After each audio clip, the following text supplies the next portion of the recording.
The city is quiet under a crescent moon. Lights from a train station cast a gentle glow as people head home for the night.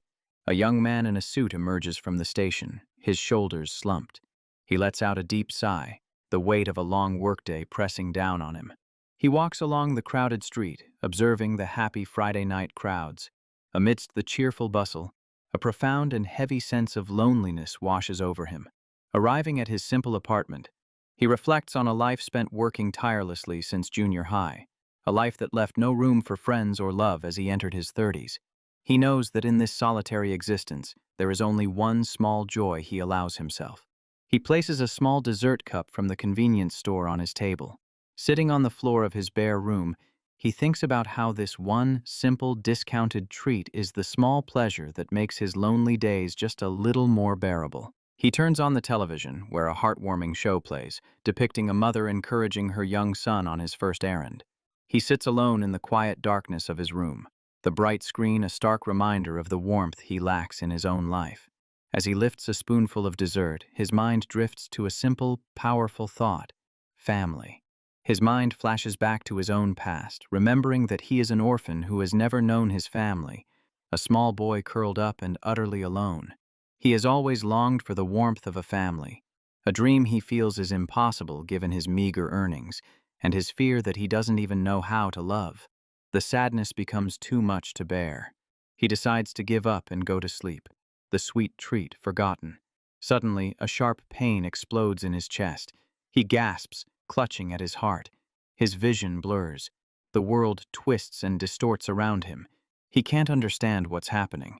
Everything dissolves into a dizzying haze as he loses consciousness. He slowly begins to awaken, wondering if he'd simply fallen asleep and questioning what time it is, confused by the strange noises and the faces looking down at him.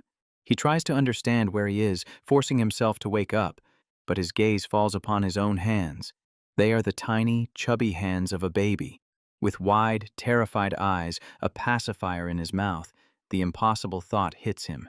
Has he somehow been turned into a baby? He is now in a crib, looking up at a circle of smiling faces, a kind man and woman, 2 young children, and a maid, and realizes with stunning clarity that he has been given a second chance, reborn into a new family.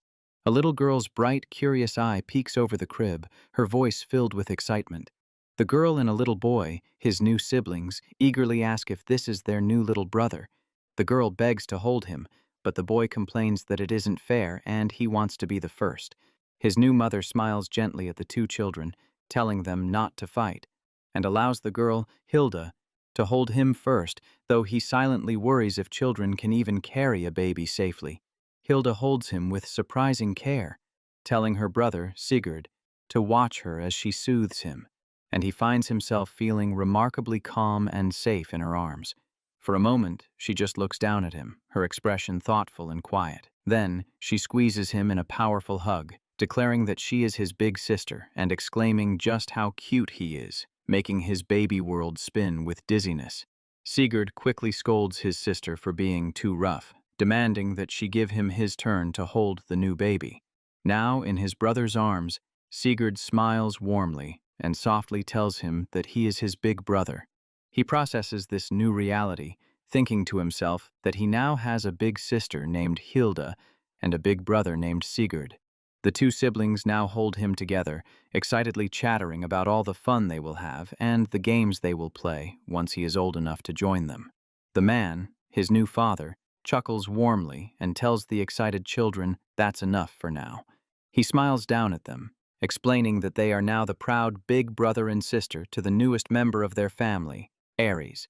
He hears his new name for the first time, Ares. He wonders if that is truly who he is now. His mother softly remarks on what a lovely name it is, and the children happily agree. She holds him close, her eyes brimming with love as she thanks him for being born and whispers that she loves him. His tiny eye widens, reflecting his mother's radiant, loving face. A strange, warm feeling spreads through his entire being, as he realizes this is the very first time in his entire life that someone has told him they love him. Looking at the faces of his new family, his kind parents, his excited siblings, and the gentle maid, he feels a pleasant, ticklish warmth he has never known. His tiny hand wraps around his mother's finger, and he thinks that he could never have imagined a moment so full of love in his previous, lonely life. He wonders with a full heart if this wonderful, overwhelming feeling is what it means to truly have a family. Time passes, and Aries is now 3 years old, a cheerful toddler energetically exploring his home. In the years since his rebirth, he has learned something extraordinary about his new circumstances. He peeks out from behind a corner, explaining that he now lives in a world of swords and magic. He watches the family maid, Elise, use magic to effortlessly dry dishes, while his sister Hilda sits nearby, reflecting that even more surprising than magic is the simple fact of having a family. As he walks through the house, he marvels at how strange it feels to no longer be alone.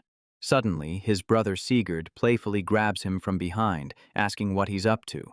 Sigurd lifts him up with a grin, declaring that he must be bored and insisting they go outside to play.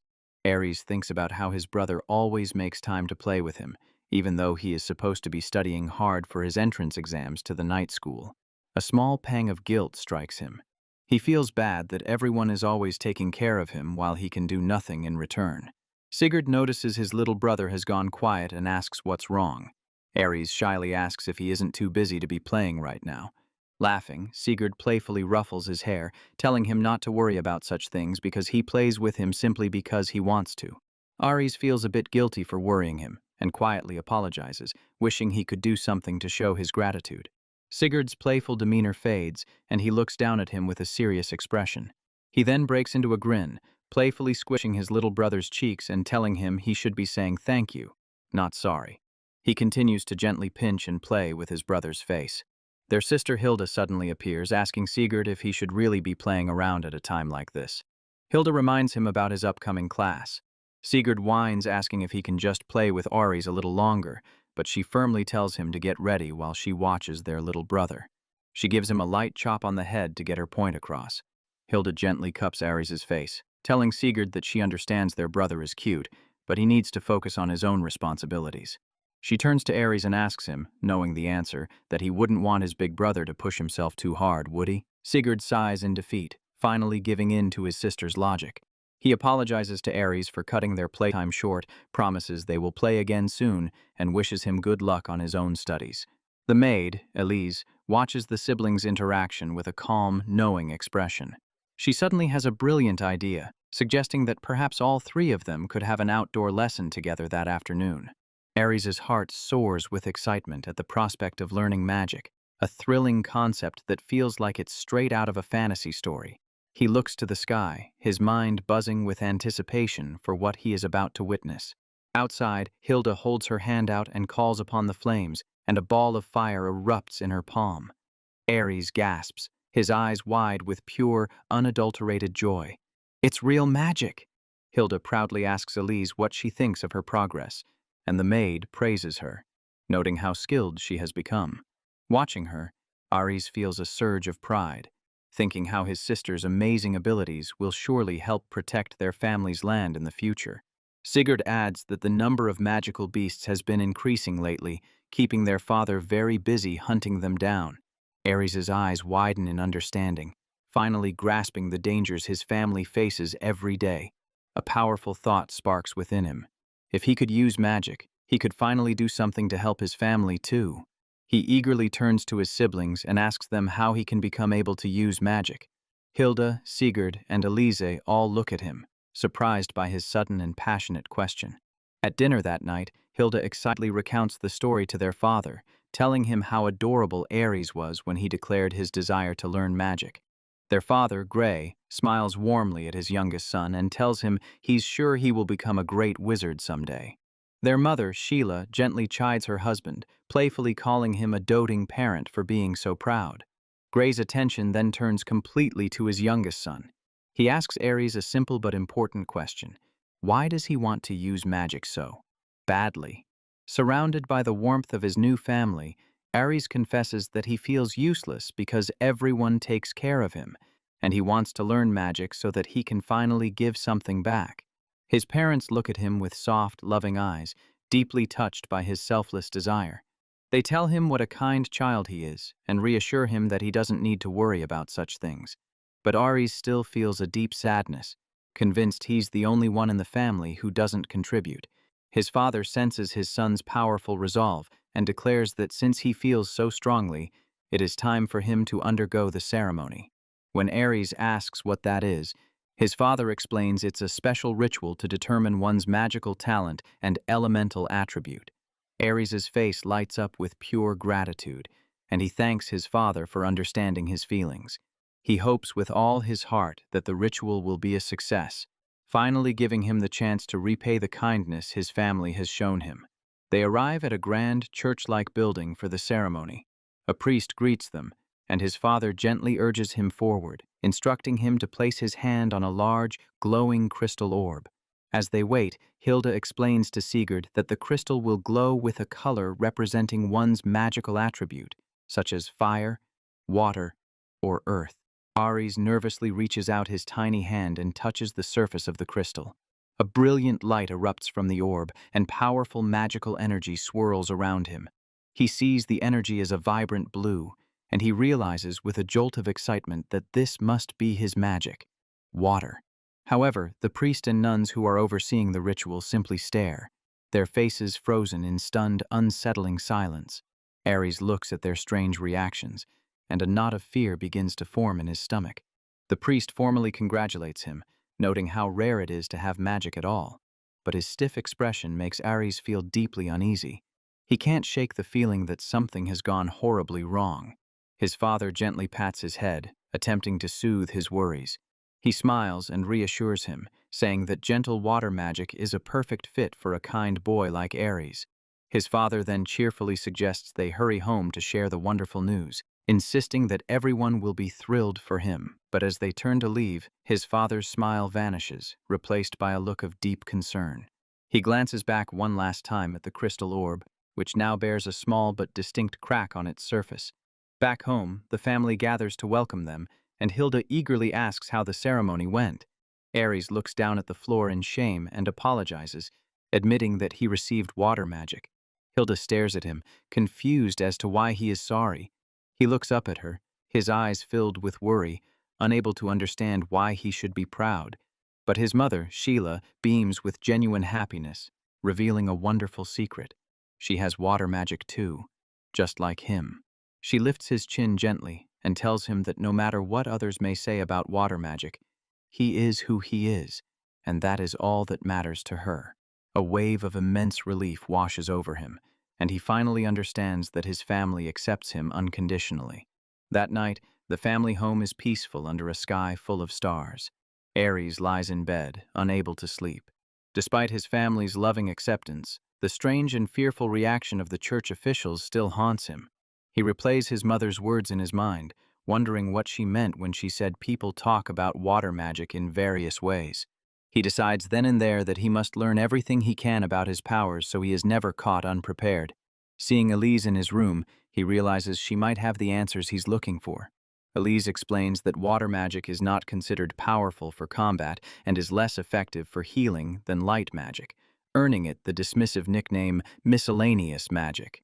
However, she adds with a gentle smile that if he can truly master it, it holds the potential to do anything. She looks at him with confidence, telling him she is certain that a smart boy like him can achieve that mastery. Filled with a new and powerful determination, Ares grabs a stack of books and runs off, ready to begin his research at once. He sits on the floor, surrounded by open books, frustrated by how difficult the ancient texts are to understand but still burning with the desire to master his magic. He gazes out the window, his mind working furiously.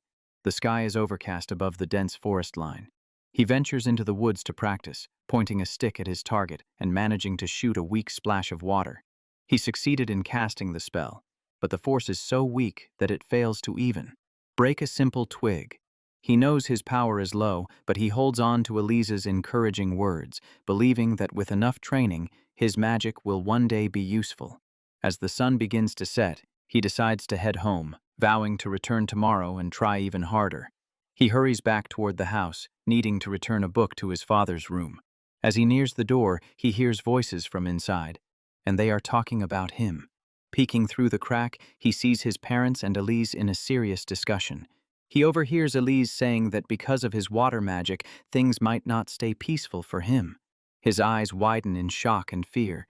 Then he hears his father's voice, cold and final, saying it would be better to get him out of the house soon. The words hit him like a physical blow. He stumbles back. He turns and flees down the hallway, his heart pounding in his ears. Terrible, spiraling thoughts flood his mind. Am I useless? Do they want to get rid of me because my magic is weak? Blinded by panic, he crashes right into someone. It's Sigurd, who asks him what he's doing running in such a hurry. Ares looks up at his brother, his face a mask of pale terror. Sigurd looks down at him, confused by his little brother's strange behavior. He can immediately tell something is terribly wrong and asks Ares what happened. Ares quickly looks away, unable to meet his brother's concerned gaze. He forces a shaky smile and insists that nothing is wrong at all. As he turns to leave, he thinks with a heart full of fear that he can't even bear to look his kind brother in the face right now. He reaches his room, breathless and shaking. He slides to the floor, clutching the book to his chest, his mind racing. His father's cruel words echo in his mind again and again, and he desperately wonders why this is happening. The crushing loneliness of his past life returns, and he's terrified that he's done something to make his new family abandon him, leaving him all alone once more. A powerful resolve surges through him. He will not let that happen. He sits up, his eyes wide with a desperate plan. He must become useful. He must find a way to prove his worth, because he will never, ever be alone again. As he clutches the book, determined to find answers, a soft knock sounds at his door. He looks up to see Sigurd and Hilda peering into his room, their faces etched with worry. They explain they came to check on him because he looked so pale earlier. He remains silent, his face shrouded in the darkness of his room. His siblings gently push the door open, stepping inside. Ares looks up at them, forcing a smile and asking if something is wrong. They look at each other, confused by his strained attempt to act normal. He apologizes again for making them worry. Hilda tells him gently that whatever is wrong, he can always talk to them. He buries his face in her dress, his voice muffled as he agrees. After they leave, he is consumed by guilt, feeling he is taking advantage of their kindness and only causing them trouble. He feels he doesn't deserve to be here, but his desire to stay with this loving family is stronger than ever. He looks out at the sky, his resolve hardening. He knows what he has to do. He returns to the forest, practicing his magic over and over, but the small splashes of water are still too weak to make a difference. He pants from exhaustion, frustrated that it is still not enough. He stares at a simple tree branch, his failure to break it a symbol of his uselessness. He pushes himself to his absolute limit, driven by the fear that if he can't become stronger, he will lose everything. Days later, Sigurd finds him walking down the hall and calls out his name. Sigurd confronts him, saying he knows something is wrong because Ares has been avoiding him and refusing to play. Ares tries to brush it off, claiming he just doesn't want to interfere with his brother's important studies. Fed up with the excuses, Sigurd grabs him by the collar, demanding to know what he's hiding. Hilda rushes over to intervene, telling them to stop and explaining that the entire family is worried about him. She tries to calm Sigurd, telling him she understands his frustration, but getting angry won't help. Ares hangs his head in shame, believing he has once again caused trouble and made his family angry. Hilda gently explains to Ares that if he keeps his feelings bottled up, his brother will only continue to worry and grow frustrated. Overwhelmed, Ares mutters an apology and runs away from them both. Sigurd and Hilda are left standing in the hallway, watching him go with expressions of deep concern. Their mother, Sheila, stands by a window, her heart aching for her troubled son. She turns at the sound of a knock on her door. She opens it, a startled look on her face, asking what's happened. Ares stands before her and declares with all his heart that he wants to be helpful to their family. He continues speaking, pouring out his desperate feelings. He confesses his deepest fears. He tells her he doesn't want to cause any more worry or trouble for them. He remembers pushing his kind brother away. The terrifying memory of being a lonely orphan resurfaces. His voice trembles as he admits his greatest fear is being alone. He sees the smiling faces of his beloved family in his mind. He feels the warmth and love they have given him. He thinks of each of them, his father, mother, brother, sister, and Elise. He declares with all his being that he wants to stay with them forever. In that moment of pure emotional release, his magical energy surges uncontrollably. But his small body can't handle the strain. He stumbles and falls. He has completely run out of mana, leaving him weak and unable to move. He tries to hide in the tall grass, feeling vulnerable and afraid. He suddenly recalls his siblings talking about monsters. A small fox-like creature appears before him. In a horrifying flash, the creature transforms, lunging at him with monstrous fangs and claws. Lying helpless on the ground, his only thought is that he must get home to apologize to his family. An image of them all smiling together fills his mind. He desperately wants to see them one last time. As the monster closes in, he thinks only of his family. He sees the monster's reflection in his eye and knows it's too late. With his final ounce of strength, he calls out for his magic one last time. Suddenly, a powerful blast of water slams into the monster. He lies on the ground, his vision fading, as gentle drops of water float around him. A beautiful figure appears through the haze, surrounded by swirling water. It's his mother, Sheila, and she asks if he is all right. He looks up in disbelief, barely able to speak as he asks why she is here. She explains with a gentle voice that his brother and sister told her what happened, her magic glowing like stars in the dark forest. Nearby, the once fearsome monster lies defeated on the ground. His mother stands over him, a vision of grace and power, her water magic swirling protectively around them. In the distance, he hears panicked voices. It's Hilda and Sigurd running through the woods, calling his name.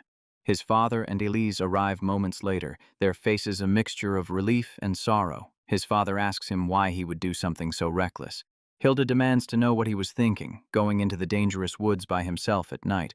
Surrounded by his worried family, Sigurd feels a fresh wave of shame, thinking he's caused them all trouble yet again. With tears in his eyes, Ares apologizes for being so useless. His father kneels beside him and gently asks what drove him to do something so dangerous. Finally, Ares breaks down, crying that he just wants to stay with them. His father's eyes widen as he begins to understand. Ares sobs as he explains that he overheard their conversation and thought they were going to send him away. He tells them he believed that if he could just become useful, they would let him stay with them forever. But he cries that his magic is weak and apologizes for being so useless. His father finally realizes the terrible misunderstanding. Ares had heard them talking. He clenches his fist, furious with himself for causing his son so much pain. He pulls his crying son into a tight, protective hug. He closes his eyes and whispers a heartfelt apology to Ares. He explains that it was all a misunderstanding and swears he would never, ever kick him out of their home. Ares looks up, his tear-streaked face full of confusion. His father gently explains they were actually discussing sending him to school early to help develop his amazing magical talent. Ares' eyes widen with hope as he asks if that means he can really stay. His father smiles warmly and promises him that, of course, he can. His mother extends her hand, her voice soft as she tells him he must be exhausted from working so hard and that it's time for them all to go home together. Ares' eyes fill with fresh tears, but this time they are tears of pure joy. He looks up at his family with the biggest, happiest smile and joyfully agrees. Back inside their warm home, the family reflects on the night's events. The father takes full responsibility, admitting he was away too often and failed to see his son's distress. But his wife and Elise insist that they all share the blame for the misunderstanding. His mother laments that in trying to protect him from a difficult truth, they accidentally wounded his heart far more deeply. The father recalls the crack he saw in the crystal. He realizes now that the best way to protect Ares is to help him become stronger. He turns to Elise, entrusting her with his son's training. She solemnly accepts. A new day begins. Ares shyly approaches Elise with a question. Suddenly, he finds himself seated at a desk between his cheerful brother and sister, who tell him it's time to get fired up and start studying. Elise explains that from now on, his magic and academic lessons will be much more thorough, and she has enlisted his siblings to help teach him. Standing before a large map, Elise begins their first lesson, the geography and history of their home, the Nizal territory. She explains that their land, ruled by their father, Baron Missile, is a warm territory on the border of the Orleans Empire. When Ares asks if it snows, Elise reveals a surprising fact. No one on their entire continent has ever seen snow before. Ares is fascinated to learn that ice and snow are completely foreign concepts in this world. Elise points out that while the warm climate seems ideal for farming, their territory is actually not very wealthy. Ares thinks about their simple meals and realizes it's because their land lacks valuable resources and their farming techniques are not very advanced. A new determination fills him. He summons a ball of water into his hand, wondering if he can use his unique magic to help the farms. Elise's eyes widen in shock. She just saw him cast magic without an incantation. She quickly composes herself, pretending she didn't see anything unusual, but she can't let it go.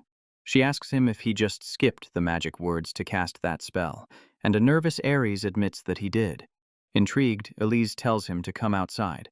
She wants him to perform the spell again, without chanting, and this time to use his full power.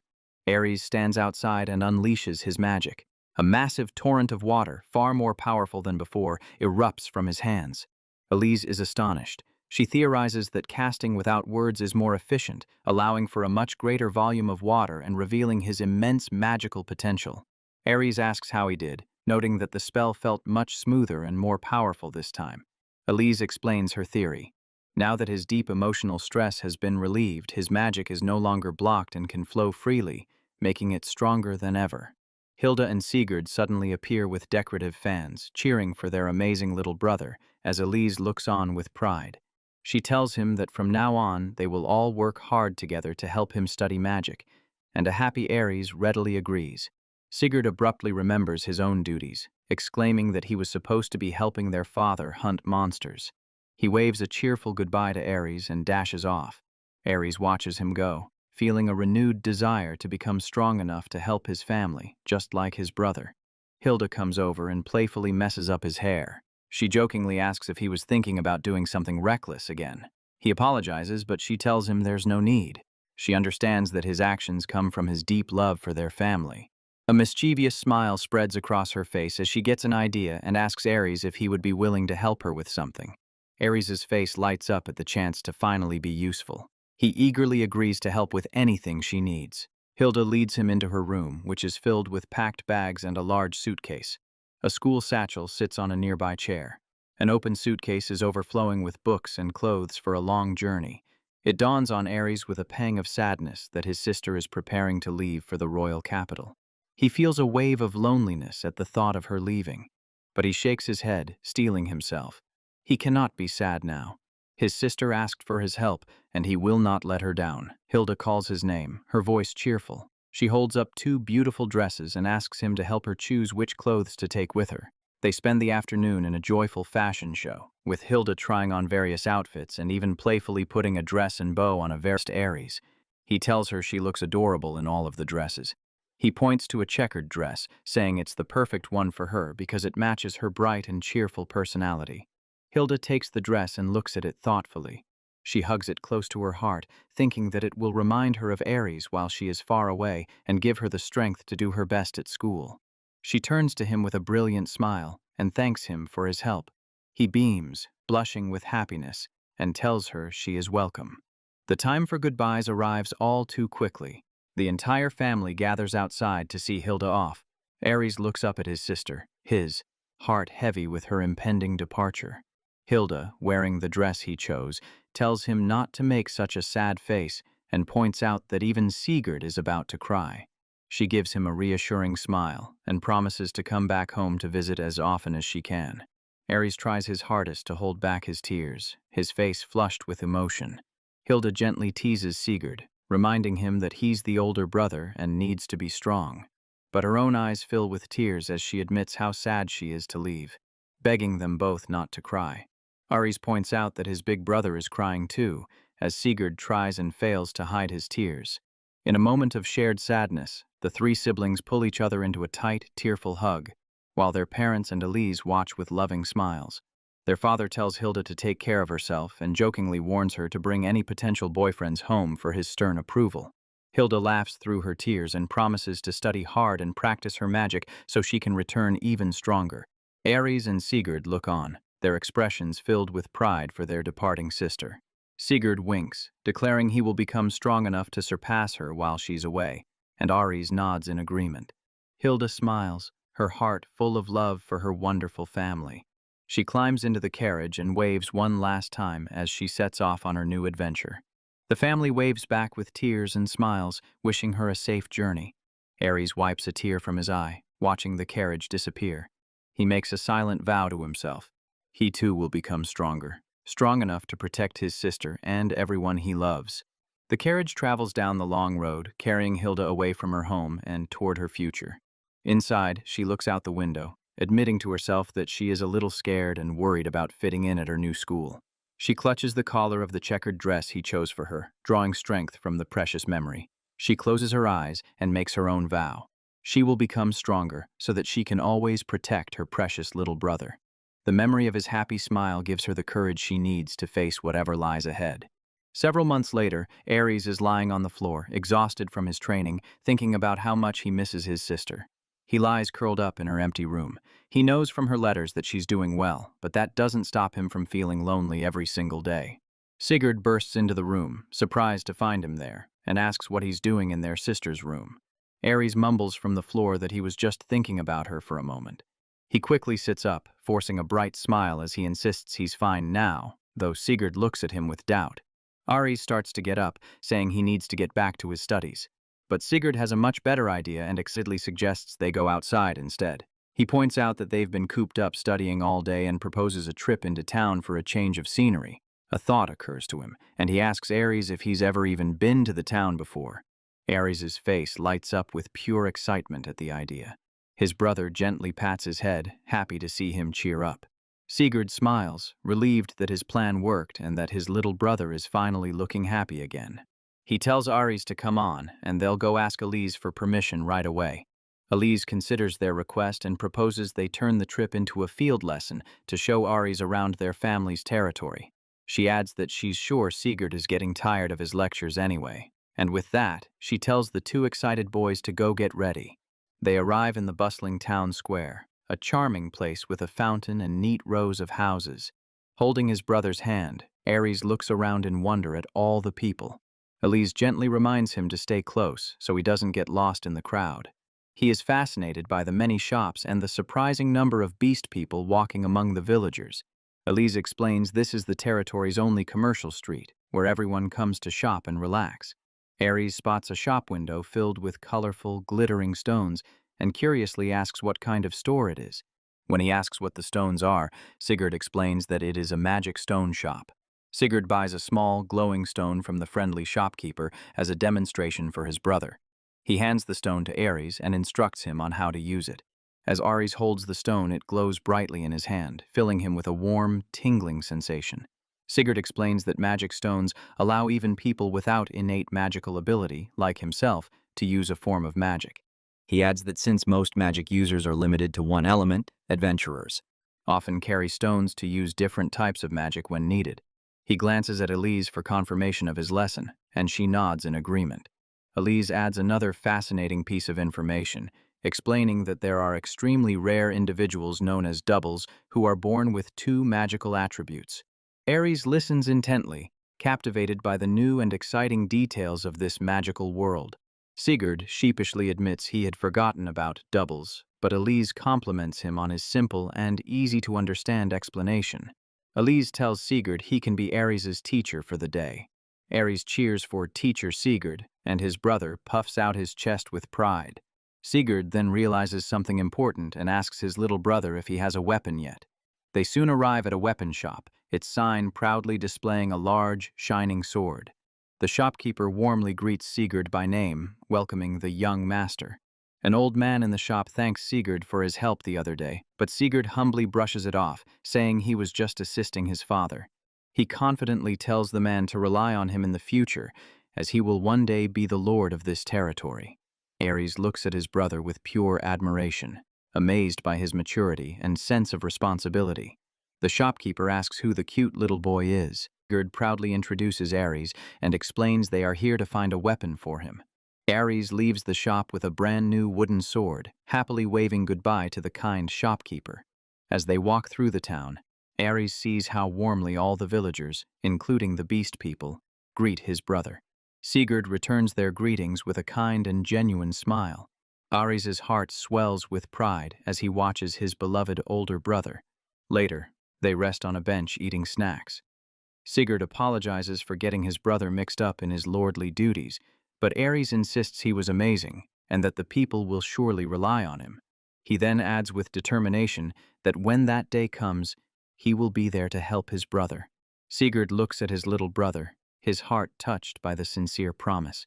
He smiles and gently wipes a crumb from Ares's cheek. He thinks to himself that a future with Ares by his side doesn't sound bad at all. Ares senses his brother's quiet, thoughtful mood. Suddenly, Sigurd gets another idea. He points excitedly, telling Ares their mother's workplace is nearby and they should go for a surprise visit. Ares walks alongside them, his new sword at his side, wondering what kind of work his mother does. They arrive at a large, beautiful mansion that looks more like a grand estate than a workplace. Their mother, Sheila, greets them at the door with a welcoming smile, dressed in a simple apron and headscarf. Elise apologizes for the unannounced visit, explaining their tour of the territory. Sheila thanks her for bringing them.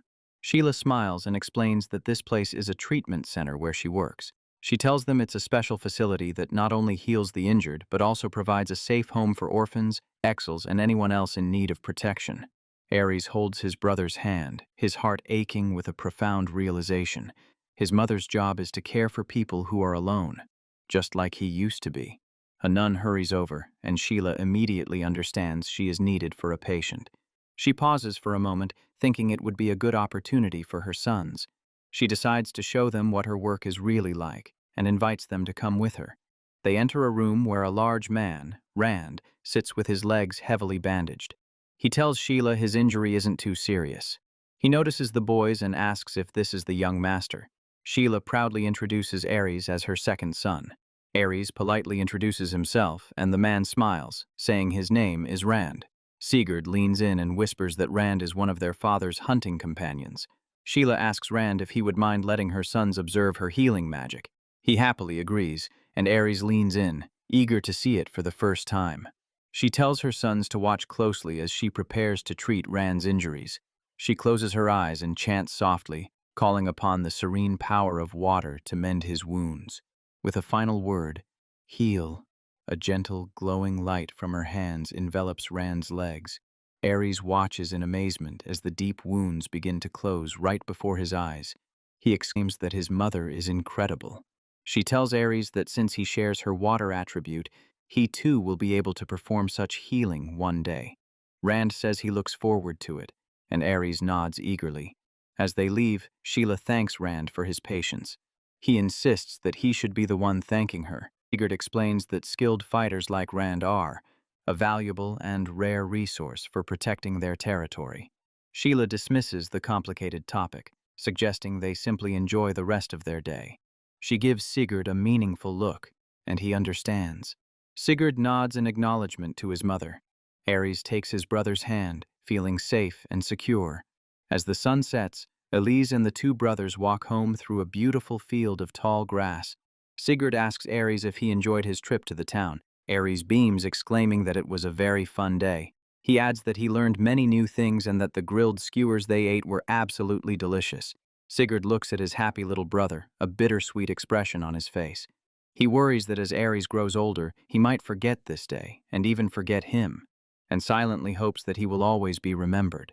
Ares looks up at him, completely confused by his sudden sadness, and insists that he would never, ever forget his big brother. He puffs out his cheeks indignantly, promising he would never forget anyone in his family. Sigurd just tells him to calm down. Ares senses his brother is still feeling down. He thinks about how his family always cheers him up, and he realizes he wants to do the same for his brother. He knows that this time, it is his turn to be the one to offer comfort. With a huge, bright smile, Ares takes his brother's hand and pulls him forward, exclaiming that it's time to go back to their home. Sigurd looks down at his determined little brother, his eyes welling up with emotion. A single tear of happiness escapes as he smiles and agrees.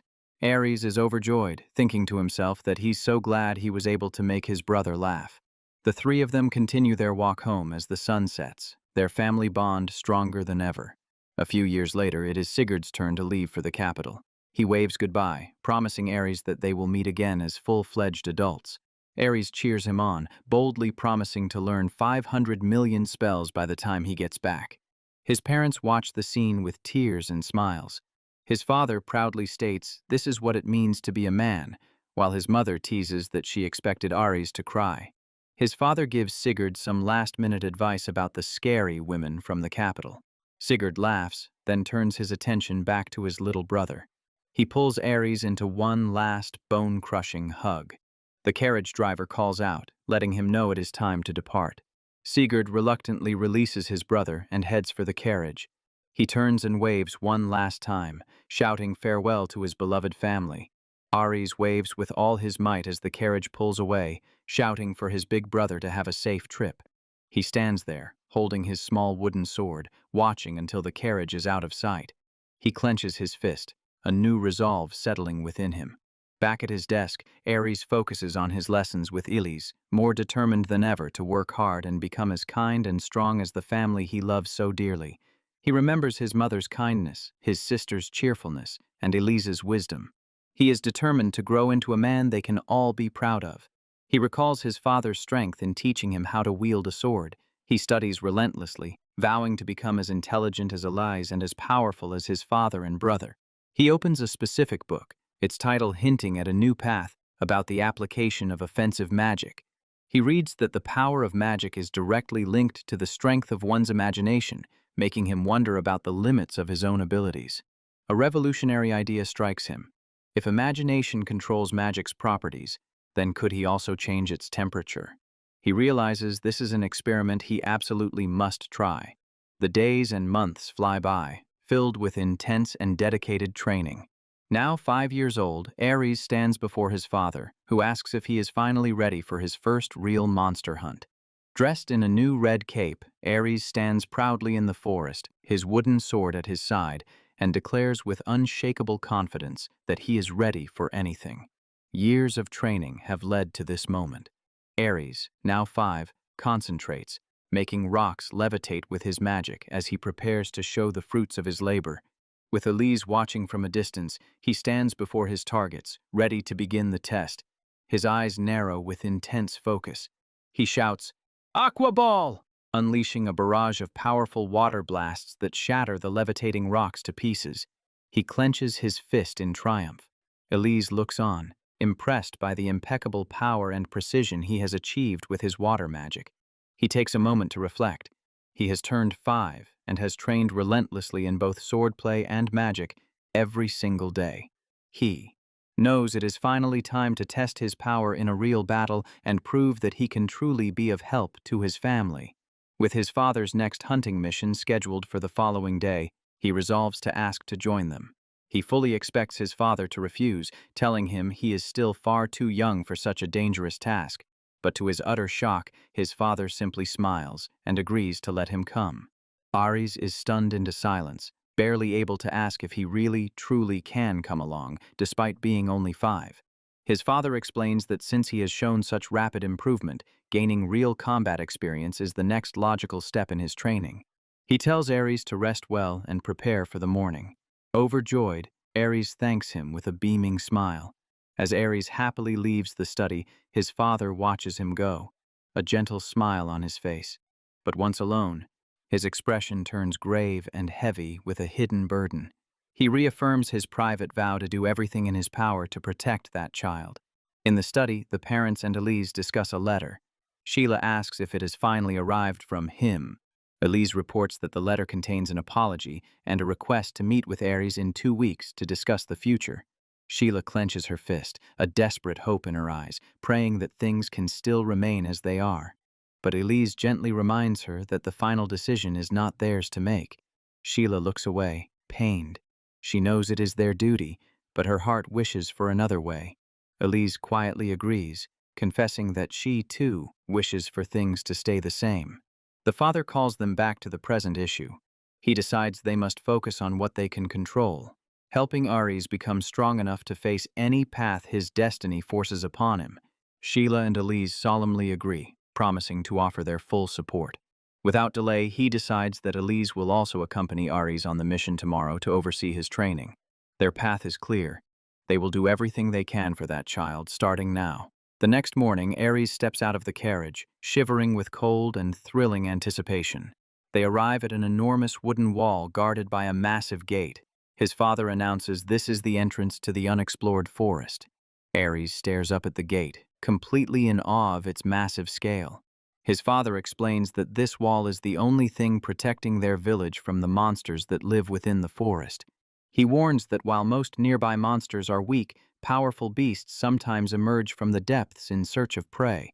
He tells Ares that he must never, for any reason, lower his guard.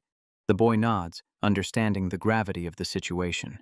The group prepares to enter the dangerous woods, ready for the hunt to begin.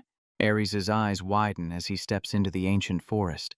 He is completely captivated by the deep, untouched wilderness surrounding him. He starts to run ahead in his excitement, but Elise sternly reminds him not to stray from the group. His father calls him over and points to a creature perched on a branch. He immediately recognizes the multi-tailed squirrel-like monster from years ago. His father explains that it's a territorial creature called a ratatosk, which will attack any perceived threat. Ares notices that the monster seems much smaller than he remembers it being. His father smiles and pats his head, gently explaining that it's because Ares himself has grown so much. Ares is touched by the simple, profound gesture of his father's affection. Elise watches them, her expression unreal but knowing. His father suggests they venture deeper into the woods, and Ares eagerly agrees. As they walk, Ares notices his father seems unusually happy and gentle today. Elise leans down and quietly explains that his father is simply overjoyed. She tells him that the master is happy to finally witness how much he has grown and to be able to fight alongside him. Realization dawns on Ares, and he feels a surge of pride, determined to show his father just how strong he has become. He looks at Elise, his eyes burning with this new resolve. She gives him a slight, encouraging smile in return. Noticing his father has walked ahead, Ares quickly runs to catch up. The three of them walk deeper into the forest, a united front ready for any challenge. Suddenly, they are stopped by a threatening rustle from the tall grass. His father draws his sword, sensing danger, and calmly announces that their targets have arrived. A pack of small, snarling green creatures emerges from the bushes. Goblins. In moments, they are completely surrounded by a horde of the creatures. Ares looks around, alarmed by the overwhelming number of enemies. Elise tells him to step back, but he protests, arguing it's too dangerous and they should retreat together. She calmly refuses and leaps forward, declaring that she will take the lead. To his astonishment, she pulls a handful of throwing knives from hidden compartments in her maid uniform. She moves like a blur, unleashing a storm of perfectly aimed blades. The knives find their marks with lethal precision, felling multiple goblins in an instant. She lands gracefully, surrounded by her fallen enemies. More goblins charge, undeterred by the display. Elise stands her ground and begins to cast a spell. She unleashes a twister, and a powerful whirlwind engulfs the remaining goblins, tossing them aside. Ares is speechless.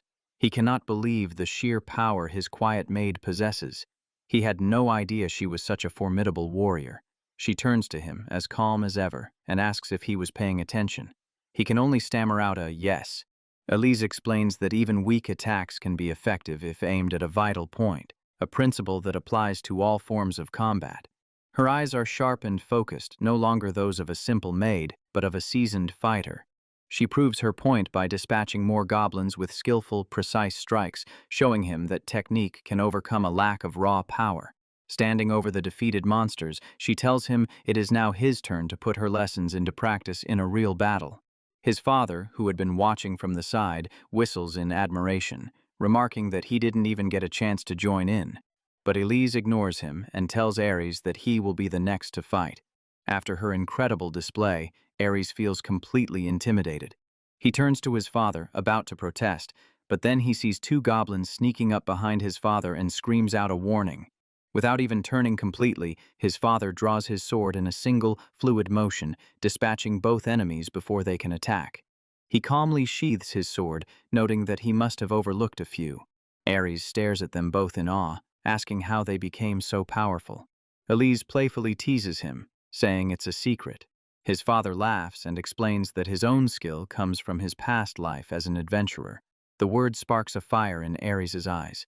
He reveals that he traveled the world with his adventuring party, which included Ares' own mother. Ares is completely captivated by this revelation and begs his father to tell him more about their past. A faint image of a younger Gray and Sheila, alongside two other companions, flashes in his mind. The father snaps out of his reverie and apologizes for getting lost in memories. He reminds Ares that they are in a dangerous forest, and the rest of the story will have to wait for a safer time. Ares looks up at his father with shining eyes, declaring that he wants to be an adventurer just like him someday. He earnestly asks his father to continue teaching him everything he knows. His father looks down at him, his heart swelling with pride and love, and tells his son that his words have made him truly happy. He pats Ares's head, telling him that there is no doubt in his mind that he will grow into a remarkable man. Ares grins, asking if he really thinks so. The father smiles, filled with pride, thinking that Ares is his son, and he couldn't be happier. A sudden noise breaks the tender moment, and Elise quickly moves into a defensive stance. A lone goblin appears. His father tells Ares that this one is his to fight. The boy nervously agrees. Facing his first solo opponent, Ares takes a deep breath and reminds himself to stay calm, just as he did in practice. His magic begins to form, a bright light flashing in front of the startled goblin. He remembers Elise's lesson, takes aim, and focuses all his power on a single vital point. He unleashes his compressed water magic, shooting a powerful jet that hits the goblin with enough force to send it flying backward. His father and Elise watch from the sidelines, their faces etched with pure shock and amazement. Ares turns to them, his face beaming with excitement, and shouts that he did it. They are both speechless, marveling at how he managed to compress water magic into such a fine, powerful, and piercing line. They shower him with praise, calling him a genius with remarkable adaptability. Ares is relieved, though a bit embarrassed by their doting reaction. He feels a little shy that they were so surprised by this, as he still has many more ideas he wants to test in combat. But more than anything, he is overjoyed. He now knows for certain that his magic works, and he can finally be useful to his family. His celebration is cut short when his father suddenly shouts for him to fall back. He looks over and sees his father and Elise staring past him with expressions of alarm. A much larger, more muscular monster steps out from the trees. It's a hobgoblin. Just as Ares begins to feel the thrill of his first victory, a far stronger enemy appears. His father is stunned, wondering why such a powerful monster is in this part of the forest. He knows this opponent is far too dangerous for Ares to handle right now. He grips his sword, questioning his decision to bring his son here, a choice he made to help him grow strong enough to face his destiny. The menacing hobgoblin glares at them, ready to attack. Ares stares up at the massive creature, realizing it's on a completely different level from the goblins he just fought. He admits to himself that he's terrified, but he forces himself to be brave, knowing he can't afford to freeze up now. He stands his ground, his desire to be useful to his family overpowering his fear. His father looks at him with a serious expression and asks if he wants to fight it alone. Despite his fear, Ares meets his father's gaze with unwavering determination and declares, "Yes!" His eyes burn with resolve. His father sees his son's spirit and makes a decision. He tells Elise to fall back. She begins to protest, unwilling to leave the boy alone against such a foe. He acknowledges her anxiety, but he tells her that for now they must put their faith in Ares. Ares understands. This is more than a fight. It's a test. His father believes in him and is giving him a chance to prove himself. A fire ignites in his heart. He will not fail. He will live up to his father's expectations. He aims and fires another water shot. The blast strikes the hobgoblin squarely in the chest. Ares watches, his heart pounding, hoping his attack was effective. But the hobgoblin just smirks, completely unharmed. Ares stares in shock. His powerful magic had absolutely no effect. He realizes his attack isn't strong enough. He needs to compress it even more, but he hesitated for too long. His father screams his name in warning. He looks up in surprise just as the hobgoblin rushes forward. The monster brings its massive sword down, and Ares barely manages to block it with his small wooden sword. He is completely overwhelmed by the creature's immense strength. Before he can recover, the hobgoblin lands a brutal kick to his stomach. The impact sends him flying through the air. He crashes against a tree, dropping his precious wooden sword to the ground. The hobgoblin picks up the tiny sword. Ares watches in horror from the ground. With a cruel sneer, the monster snaps the sword in two. He stares at the broken pieces of the gift from his beloved brother. A memory of receiving the sword flashes through his mind. He will not let this monster take it. He points his finger, preparing another spell. The hobgoblin raises its own sword for a finishing blow. Ares fires another water shot, but this time he aims for the monster's hand. The unexpected attack forces the hobgoblin to drop its weapon. He sees his chance. By hitting a weaker spot, he made the monster lose its footing. He seizes the opportunity, unleashing a rapid barrage of water shots to keep it distracted. While the monster is stunned, he quickly gathers the broken pieces of his sword. He has his sword back. Now he will begin his counterattack. He stands ready, preparing to face the disarmed but still incredibly dangerous hobgoblin. But the monster recovers with shocking speed. His father and Elise cry out his name in warning. He ducks just in time, the monster's swipe grazing his cheek. He dodges another wild swing. He stumbles, the intense fight pushing him to his physical limits. He falls to his knees, panting for breath, using his broken sword to prop himself up. Elise turns to the father, her voice filled with worry, insisting that Ares is not ready for this. His father calls out, asking if he's all right. Ares weakly replies that he's fine, but he knows he can't keep this up. He needs to land a decisive blow, and soon. He slowly pushes himself to his feet and faces the monster once more. His father watches, his heart aching. Fearing he has pushed his son too far, too soon, he decides to step in, telling Ares he did his best and can leave the rest to him. But Ares tells his father to wait. Kneeling on the ground, he hears the concern in his father's voice and thinks of how he has always been the one who is protected. He knows he needs to be stronger. He will not be the one who is always protected anymore. He rises to his feet, his cape torn but his spirit unbroken. He declares that he wants to be the one who protects them, and begs them to just watch him. With a fierce grin, he promises that he is going to win. His father looks at his son, his expression a mixture of awe and pride. He sees the unbreakable will in his son's eyes and understands. He agrees to let him continue, telling him to show them the true strength he possesses. Ares faces the hobgoblin, his mind racing. What should he do? He knows he has to find a way to pierce its tough skin. There has to be something. His water magic and his sword were both useless, but then an idea begins to form. Water. What else can it do? He remembers Elise's lecture. On this continent, it never snows. A memory of his secret training flashes in his mind. He remembers practicing in secret, creating something no one in this world has ever seen. He recalls the shocked faces of his siblings when they saw ice for the first time. He realizes that the people and monsters of this world have no concept of ice. He knows what he must do. He needs more penetrating power. He begins to gather his magic, concentrating the mass into a single point. He focuses all of his water magic, and then he begins to rapidly cool it, compressing it further and further. The water freezes solid, forming into a long, sharp spear of pure, deadly ice. He pulls his arm back, ready to unleash his secret weapon. He throws the ice spear with all his might.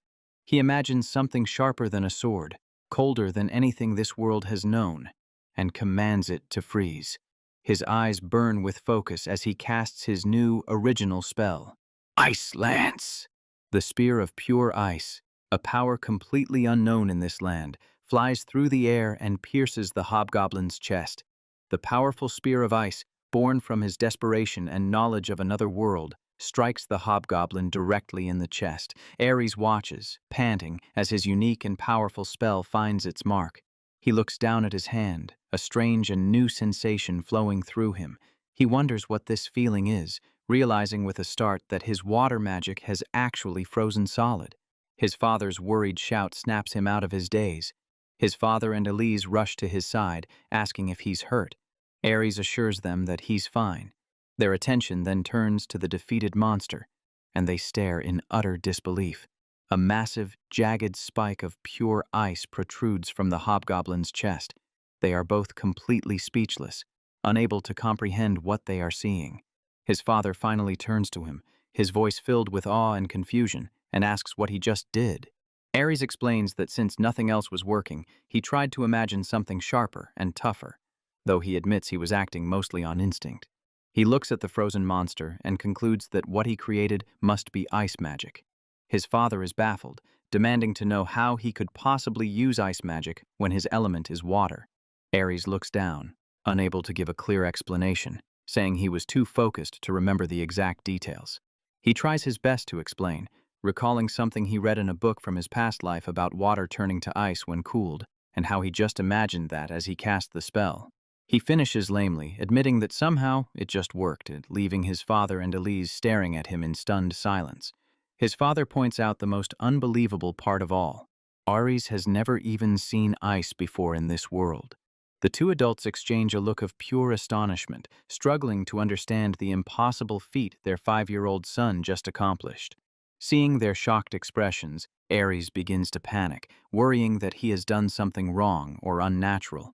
His father and Elise murmur to each other, both admitting they have never even heard of ice magic, let alone a user creating it on the spot in their first battle.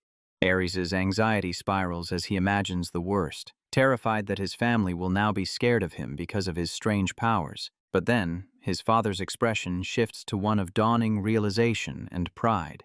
He concludes that this simply means Ares is a prodigy. Elise, looking equally impressed, solemnly agrees with her master. Ares is left completely speechless by their unexpected reaction. His father quickly apologizes for making him anxious, ruffling his hair and explaining they were just incredibly surprised, not scared. He closes his eyes, a look of immense pride washing over his face. Kneeling down, he pulls Ares into a gentle hug, telling him how proud he is and how incredibly cool his new magic was. Ares's eyes well up with tears of relief and happiness at his father's praise. With a joyful, tear-streaked smile, he thanks his father with all his heart.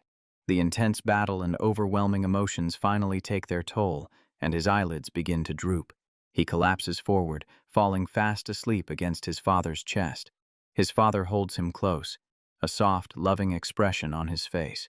Elise notes that his exhaustion is understandable and offers to carry him back to the mansion, but his father shakes his head, saying he will carry his son all the way home himself.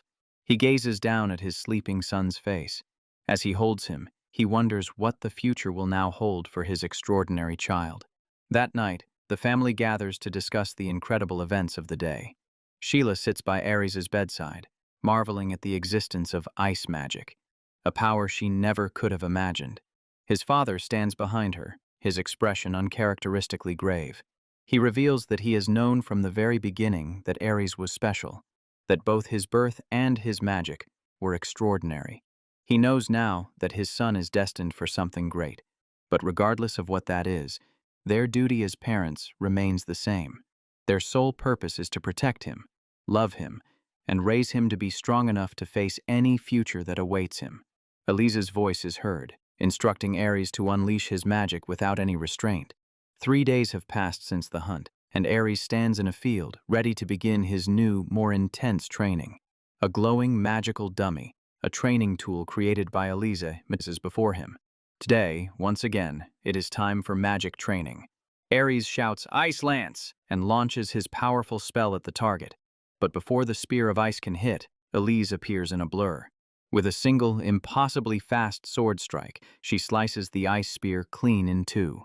The shattered pieces of ice crash to the ground. Ares is in awe of both his own destructive power and Elise's incredible skill. Elise critiques his form, telling him his magic is impressive but still lacks stability. She instructs him to concentrate his mana more thoroughly. Ares can immediately feel the increased difficulty of this new training regimen. He knows Elise is no longer holding back. His mother, Sheila, has even taken time off work to watch. She marvels at the power of his ice magic, thinking it's even more incredible than she was told. Ares is surprised to see his mother there watching him. He runs over and eagerly asks if she can use ice magic too, but she shakes her head, telling him it's impossible for her. She smiles kindly and asks if he wants to meet someone else who can use ice magic like him. Ares looks down, a little disappointed, and explains that he was hoping if other water mages could learn his technique, it might improve their reputation. His mother's heart melts at his kindness, telling him he truly is a sweet, kind-hearted child. She takes his hands and tells him that this power is his alone, and he must master it for his own sake, not for anyone else. He repeats her words softly, "For my own sake." As he holds her hands, he looks up into her serious eyes and agrees, finally understanding her lesson. She smiles, pleased with his answer. She announces it's time for a break, but Ares is still pondering her profound words. He may not fully grasp her meaning yet, but he cannot mistake the unmistakable seriousness in her eyes. A new thought begins to trouble him. He realizes that being the only ice magic user in the world could bring a lot of unwanted attention, and that must be why his mother is so concerned. His mind then drifts to the academy where his siblings are, and he wonders if he will even be able to go, given his unique situation and lack of friends. He reaches for the sky, hoping that he can attend the academy in the capital, if only to be able to see his beloved brother and sister whenever he wants. He gazes into the distance, wondering what kind of place the imperial capital truly is. Far away, the magnificent imperial capital stands, its grand castle overlooking a sprawling city. In a vast, silent office, a young blonde man sits alone at an imposing desk. Before him lies a letter, sealed with wax and a decorative dagger. He picks up the letter, his expression somber, and declares that the time has finally come. He leans back, tormented by the thought that he has no right to meet the child mentioned in the letter, yet he knows he must go, even if it means disrupting the boy's peaceful life, especially now that the child is 5 years old. He holds the letter, lost in a painful memory, thinking how 5 long years have already passed since that day. Suddenly, the doors to his office fly open, and a young girl with long black hair bursts in, calling his name. He scolds her for not knocking, but she dismisses his complaint, declaring that knocking is a pain. She spots the letter and asks him what he's reading and who it's from. He hesitates, flustered by her sudden appearance and questions. He quickly composes himself and explains that it's a letter from an old friend who has a child her age. Before he can finish explaining that he's planning a visit, she excitedly insists on coming along. She complains that she's bored and wants to go outside, but he looks troubled by her demand. He tells her that, just like her, this other child has no friends to play with. He makes a decision, a gentle look on his face. He promises to take her with him, but only if she works hard at her lessons every single day. The girl's eyes sparkle with excitement, and she readily agrees to the deal. He asks if she understands, and the girl, Ira, beams and gives him a cheerful yup. One night, back at the Missile estate, a sleepy Ares wanders down the hall, drawn by the sound of his mother's voice. He peeks in to see his parents enjoying a quiet cup of tea together. His mother tells his father that simply sharing these moments is all the happiness she needs. His father holds her close, remarking that today marks 15 years since they were married, a revelation that makes Ares gasp. He covers his mouth in shock, realizing he had no idea it was their wedding anniversary. The very next day, a sense of purpose fills the air. Ares rushes to Elise, urgently asking if they can go to the forest, but begging her not to tell his parents. Elise agrees to accompany him, but asks why their trip must be kept a secret. As he helps her with the laundry, he nervously confesses that he overheard that yesterday was his parents' anniversary. Elise looks at him, puzzled by his anxious behavior. Ares clenches his fists with fierce determination and declares that they must celebrate it. Elise is taken aback by his passionate resolve, a look of surprise on her face that he has never seen before. She explains that his parents prefer to celebrate quietly, just the two of them. While he understands that is a lovely tradition, he is not satisfied. With tears in his eyes, he declares that he wants to celebrate it with them this year. Elise's expression softens into a knowing smile. She understands and asks what he plans to find in the forest. He points dramatically, announcing his grand plan: to find ingredients for a magnificent anniversary feast. The scene shifts to the vast forest where their secret mission is about to begin. After searching for a while, Ares is discouraged. He tells Elise they haven't found anything good enough for a feast. Elisa reveals what they've gathered so far: some wild vegetables, mushrooms, and 2 rabbits, which she pulls from her seemingly empty apron, much to Ares's confusion. Ares taps his chin, thinking that this small amount of food is simply not enough for a proper feast. He decides that for a celebration this important, they must have more. Just as he resolves to find something better, Elise suddenly stops him, her expression serious as she tells him to brace himself. They are suddenly under attack, surrounded on all sides by a horde of goblins emerging from the trees. Instead of shielding him, Elise points to one side of the attacking horde and instructs Ares to handle them himself. Ares nods, his face set with determination, ready for his first real combat since his fight with the hobgoblin. He remembers that during that fight, he could only create 1 crude spear of ice. But now, After endless training, he is much stronger. He focuses and creates 3 perfect sharp projectiles of ice that hover in the air, ready to be unleashed. He shouts, "Ice bullet!" and launches the deadly shards at the charging goblins, knocking them back with incredible force. He gives a small thumbs up, overjoyed that his new technique worked. Elise praises his progress, and Ares smiles, humbly saying it was just a spur-of-the-moment idea. He explains that he simply applied her lessons on magical precision to his ice abilities. Elise inspects a defeated goblin and notes that his ice is now far more powerful and colder than before, the mana density much higher. She pats his head with a proud smile, calling him a genius. Suddenly, a rustling in the bushes catches their attention. A magnificent chicken with a sparkling golden pompadour struts into the clearing. Ares is about to dismiss it as a regular chicken, but Elise quickly hushes him, whispering that it's a rare and valuable golden chicken. She explains that its meat is a delicacy fit for royalty, making it the perfect ingredient for their feast. Ares's eyes light up with excitement. This is it, the perfect main course. He yells and charges toward the bird, determined not to let it escape. The timid golden chicken is startled by the sudden noise. In a flash, it darts away, disappearing into the woods before he can get close. Ares falls to his knees in despair. Elise explains that she was just about to warn him that the creature is extremely shy. He looks up, whining that he really wanted that chicken. Elise comforts him, assuring him they will find something else. As she pats his head, she wonders why the chicken was so interested in the goblin corpse it was pecking at. Ares also realizes it was strange that the chicken was only pecking at the goblin he defeated with ice magic. He wonders if it was because that goblin was closer, or if it was because it was frozen solid. Suddenly, a brilliant idea strikes him. He creates a block of ice and asks Elise to carve it into a basket, then tells her they need to find berries and branches to use as bait. With all their preparations complete, Ares is ready to set his trap. They construct a simple but clever trap using the ice basket, a stick, and a vine, with berries and a frozen branch inside to lure the chicken. Hiding in the bushes, Ares explains his theory. The golden chicken, which normally stays deep in the woods, must be attracted to cold things.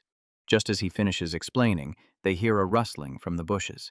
The golden chicken has returned, cautiously approaching their icy trap. It peeks under the basket, its attention caught by the frosty bait. As soon as the chicken is inside, Ares pulls the vine, and the ice cage slams down, trapping it perfectly. They've done it! Ares triumphantly holds up their prize, while Elise celebrates their successful capture. But from the darkness of the trees, a massive, monstrous boar with glowing eyes appears, looming over them. Elise identifies it as a boar pig, which preys on golden chickens. They grab their catch and run. She calmly states that the boar pig is also delicious, so they should just defeat it and take it with them as well. With a single powerful kick, the fearsome monster is sent flying, instantly defeated by the impossibly strong Mage. Elise now effortlessly drags the enormous boar. Ares remarks that they certainly have more than enough for a feast now. Elise agrees, but points out that the meat will spoil quickly and is far too much for just their family to eat. As they head back, they spot Rand walking on the road ahead. The hunter greets them with a friendly smile, happy to see them again. He is astonished by their huge catch and asks if they are preparing for a celebration. After they explain their plan, Rand is deeply moved by the young master's thoughtfulness. He excitedly turns and shouts to the nearby villagers, announcing the surprise anniversary celebration for the Lord. A crowd quickly gathers, and the happy villagers begin offering their own vegetables, cheese, and flowers to contribute to the feast, eager to thank their beloved Lord. Ares is overwhelmed with emotion, seeing the genuine love the people have for his parents. He knows he must thank them properly. He is so touched he can barely speak. He bows deeply, accepting their gifts and thanking them all on behalf of his parents. As a gesture of his own gratitude, he offers the giant boar pig to the townspeople so they can all share in the celebration. He explains that it was too much for his family anyway, and Elise confirms that he can share it. The villagers are stunned into silence by the young boy's incredible generosity. The silence erupts into cheers as they praise him for being such a responsible and wonderful child and thank him for the food. Elise tells Rand she will bring the boar to the town square for everyone to enjoy together. Rand playfully pokes Ares' cheek, startling him. He whispers his thanks and wishes him luck with the rest of his plan. As they walk away with a basket and bouquet, Ares tells Elise he's glad everyone could help with the celebration. He smiles, thinking this will now be a truly fun party for everyone. Rand watches them go, his expression full of pride and admiration for the young boy. Ares feels happy that he could thank the villagers, but now he wants to do something special to thank Elise for all her help. Rand, seeing his dilemma, whispers a secret idea into his ear. When Elise returns, Ares greets her warmly, ready to head back, while Rand thanks her for looking after his young master. Rand gives Ares a big thumbs up and tells him not to screw it up. Ares returns the thumbs up with a confident smile, thanking Rand for his advice. Elise is left completely baffled by their secret conversation. That evening, back at the Missile home, Ares, wearing an apron, announces that they must start cooking before his parents return. When Elise asks if he is going to cook too, he gives a confident, "Yup." She gently points out that he has never cooked before, but he puffs out his chest and declares it will be fine, as he has plenty of experience from his past life. He struggles with a simple wood plane, finding the task much harder with his small, childish hands. He has to stand on a stool just to reach the countertop. He finds that his small body makes everything in the kitchen difficult to manage. He puts a lid on a simmering pot, admitting to himself that cooking as a child is much harder than he ever imagined. With all the dishes finally prepared, they place the lid on the main course. Now, all they can do is wait. That night, the Missile house is quiet and warm under a starry sky. His parents arrive home to a delicious aroma. His mother wonders where the wonderful smell is coming from, and his father asks about all the food. Ares proudly welcomes them to the beautifully set table and invites them to sit. He presents the grand menu for the evening, a special course featuring herb-baked rabbit and the rare golden chicken. Elise proudly announces that every dish on the menu was hunted and prepared by Ares himself, leaving his mother speechless. His father is equally shocked, and Ares humbly adds that Elise helped him, of course. His mother, while overjoyed, is completely confused and asks why he did all of this. With a mischievous twinkle in his eye, he tells them it is a token of his appreciation. He then reveals the true reason for the feast, wishing them a happy, if belated, wedding anniversary. His parents are overcome with emotion, covering their faces as they cry happy tears at their son's incredibly thoughtful gesture. His father wonders how he knew, and Ares sheepishly confesses that he accidentally overheard them the previous night. His parents, their hearts overflowing with love, thank him profusely and promise to savor every bite of the wonderful meal. They look at their son, both thinking that he has truly grown into a fine, kind young man. Elise watches the scene with a rare, gentle smile, thinking how long it's been since she's seen them so happy, and silently congratulates Ares on a job well done.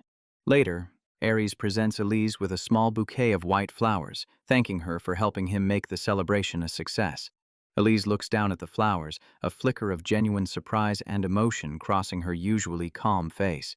She tells him she will treasure them forever, though Ares worries aloud that they will wither. At the dinner table, his mother playfully asks where he got the idea to give Elise flowers.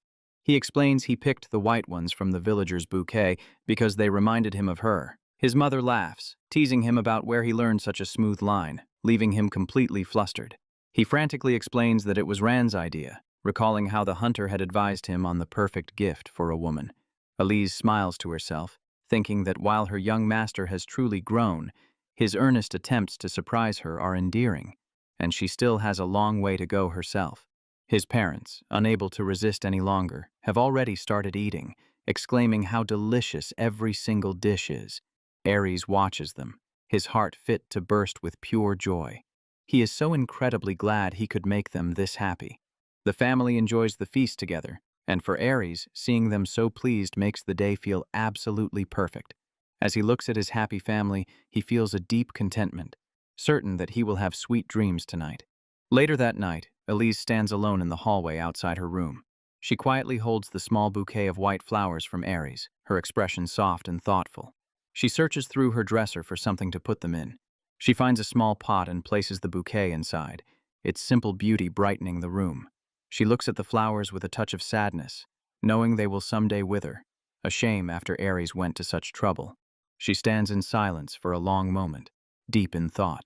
Then, a look of fierce determination crosses her face. She grabs a large book and begins frantically searching for a way to preserve the flowers forever. She stays up late into the night, studying by candlelight, Some days later, his mother notices flowers hanging in the kitchen. She recognizes them from the anniversary and remarks on how lovely they are. Elise simply explains that they have become dried flowers. In a warm, steamy bathroom, young Ares soaks with his father, Gray, the heat making him incredibly sleepy as he rests in the water. Gray gently reminds his son to soak all the way up to his shoulders to stay warm. The boy sleepily agrees, but suddenly, his father seems to remember something vital. He calls out to Ares, who looks up with wide, curious eyes, wondering what his father could possibly want. Gray's expression turns completely serious, the playful mood vanishing in an instant. He explains that a very important guest is coming to their home tomorrow, and he needs his son to be there for the meeting. Ares is taken aback by his father's sudden formality, a feeling of unease stirring within him. He asks just what kind of person this guest is to warrant such a serious tone, but his father's stern look melts away into a warm smile. He gently pats the boy's head, explaining that the identity of their visitor will be tomorrow's surprise, much to Ares's disappointment. As Gray begins to get out of the tub, he gives his son one last instruction: to make sure he stays home tomorrow. Ares watches him go, realizing his father expertly dodged the question. Later, wrapped in a fluffy towel, he thinks about his father's strange request. If his dad insists he meet this person, then they must be incredibly important, and he resolves to be on his absolute best behavior. The next day, Ares waits in his finest clothes, his legs swinging with utter boredom as he anticipates the mysterious guest's arrival. He has no lessons, no training, and he can't even go outside, so his boundless curiosity is making it absolutely impossible to sit still. Just then, his mother, Sheila, appears with the maid Elise, her gentle smile cutting through his restlessness. She asks her son why he's fidgeting so much, and Ares looks up, surprised by her sudden appearance. He admits that the more he thinks about their mysterious guest, the more restless he becomes, unable to contain his anticipation. Sheila just chuckles, explaining that it will be a little while longer since someone has already gone to pick them up. Seeing his boundless energy, she comes up with a brilliant idea to keep him occupied. She asks if he would be willing to run a small errand and buy some sweets for their guests. With a playful wink, she tells him it's perfectly fine to take a little detour and have some fun, just as long as he's back before the guests arrive in the afternoon. Ares's entire face lights up with pure, uncontainable joy. His eyes sparkle with gratitude for his mother's understanding and kindness. Filled with a brand new sense of purpose, he puffs out his chest with determination. He promises his mother he will find the most delicious sweets in the entire town. As he excitedly rushes out the door, Sheila watches him go with a warm smile, telling him to be careful. But behind her smile, a flicker of deep worry clouds her eyes. Once her son is gone, her expression turns somber. She turns to Elise and sighs, confessing that the day she has been dreading has finally arrived. As Ares runs through the streets, his heart filled with innocent excitement, his mother offers a silent, desperate prayer for the day to pass peacefully. But peace is shattered on a lonely dirt road far away. The wheel of a carriage spins wildly. Something is terribly wrong. Inside, a man with silver hair holds a frightened little girl close. He tries to comfort her, his voice a low whisper, telling her that everything is going to be okay. He grits his teeth in frustration. They've been ambushed, and most of their guards are already down. He curses, wondering how information about their secret journey could have possibly been leaked. He holds the girl, Ira, even tighter, his face a mask of grim determination. He will protect her, no matter the cost. Looking out the window at the chaos, he knows they are so close. They just have to hold on a little longer until they reach the safety of Gray's territory. Meanwhile, completely unaware of the danger, Ares happily walks through the town market, focused on his very important mission to find the perfect sweets. His eyes land on a stall filled with colorful treats, and he excitedly points to the one he wants. The friendly shopkeeper greets him, surprised to see the young lord out on an errand by himself. He proudly tells her that he is on a very important mission. She is so charmed by his responsible nature that she gives him extra sweets for free, and he thanks her with a dazzling smile. Suddenly, chaos erupts. A town guard rushes past, shouting for everyone to evacuate, warning them that a carriage is under attack. Ares freezes, his happy mood instantly evaporating. He sees soldiers rushing towards the commotion, and a terrible, Thought begins to form in his mind. A carriage under attack. On the one day his family is expecting important guests? The realization hits him like a bolt of lightning. He drops everything and runs. He sprints past a group of soldiers, yelling that he can hear fighting just ahead. He reaches the edge of the town square, and his eyes widen in horror at what he sees. His father stands against them all. A group of masked attackers surrounds him. Gray roars for them to stop. They ignore his command. One of them lunges forward. He's going for a killing blow. His father's eyes narrow, a lifetime of experience guiding his blade as he parries the strike. Ares watches in terror. His father is in danger. The guests are in danger. He has to do something. He considers using his deadly ice bullet, but immediately dismisses the idea. He can't risk killing them, no matter what. Then, a new plan forms. He doesn't have to attack them directly. He just has to stop them in their tracks. With intense focus, he places his small hands on the stone ground, summoning a power this world has never seen. A massive wave of jagged ice erupts from the cobblestones, surging across the square like an unstoppable force. Everyone freezes. His father, the attackers, all of them are stunned by this sudden, impossible magic. The lead attacker shouts in disbelief, asking what this is. The ice wave crashes into him, instantly encasing his feet in a frozen prison. In seconds, all the attackers are trapped. They are completely immobilized, their legs frozen solid. They struggle furiously, shouting in panic about this strange, unheard-of magic. From the edge of the square, Ares screams, "Father, now!" Gray turns, his face a mixture of pure shock and overwhelming pride. He doesn't hesitate. He moves in a flash, knocking out the helpless lead attacker with a single decisive blow. With the threat neutralized, Gray orders his men to find Rand and Elise. From inside the carriage, two pairs of eyes watch the incredible scene unfold. The little girl's face is pressed against the glass, her eyes sparkling not with fear, but with pure, unadulterated amazement. The man, Xenos, stares at the small boy who just saved them. Ira turns to him, breathlessly asking if he saw what just happened. His gaze is soft, filled with a dawning realization and wonder. He finally understands. He quietly says to himself, "So, that child is..." As Ares runs towards him, Gray looks at his son, struck by how much he resembles someone from his past. He rushes up to his father, who immediately questions why he's here and why he would use his secret magic in front of so many people. Ares looks down, ashamed. He explains that he was on an errand when he saw his father in trouble and just acted without thinking. He offers a quiet apology, but Gray's stern expression softens instantly. He gently pats his son's head, telling him that all that matters is that he's safe. He promises to make sure the soldiers keep this a secret. Ares looks towards the damaged carriage, about to ask about the guests, just as his father calls out to the people inside. The door bursts open and the little girl, Ira, rushes out. She gets right in Ares's face, her eyes shining with excitement, and tells him how incredible it was when he froze all the bad guys. She demands to know his name. Overwhelmed by her energy, he shyly introduces himself. She beams, telling him her name is Ira and pointing out how similar their names are. Her father steps out and gently tells her to calm down. Ares, still flustered, turns to his father and asks who these people are, while Ira continues to smile at him with boundless energy. Gray looks at the two of them with a complicated smile. He confirms that these are, indeed, the guests he wanted his son to meet. Xenos looks down at the small boy who single-handedly saved them, and he speaks his name with a tone of reverence. He places a hand over his heart, introducing himself as an old friend of Gray's, and offers his deepest, most sincere thanks for his help. Remembering his manners, Ares gives a polite bow, thanking Xenos for being a friend to his father.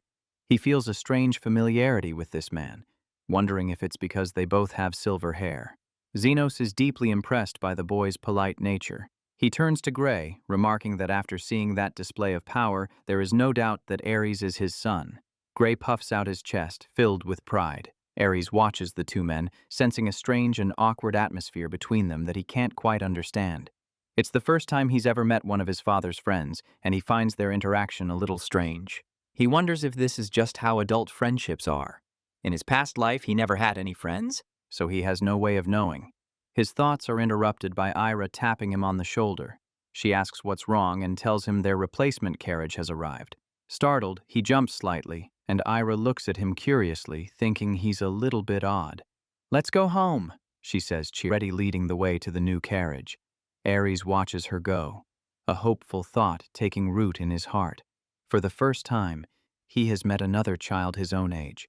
He wonders if they could actually become friends. On the ride home, Ira hums a happy tune, but Ares's mind is still replaying the attack, filled with unanswered questions. He turns to his father and asks what the attackers were after. Gray offers a simple explanation, telling him that Xenos is a merchant and that business rivals often cause trouble for one another. As he climbs into the carriage, Ares thinks that being a merchant sounds like a dangerous job. He also realizes that Xenos must be an incredibly important merchant to be targeted like that. Elsewhere, in a dark storage room, Rand and Elise interrogate the captured attackers. Rand curses in frustration, unable to get them to reveal who hired them. He tells Elise to go on ahead, knowing she needs to report back to Xenos. He assures her he can handle the rest.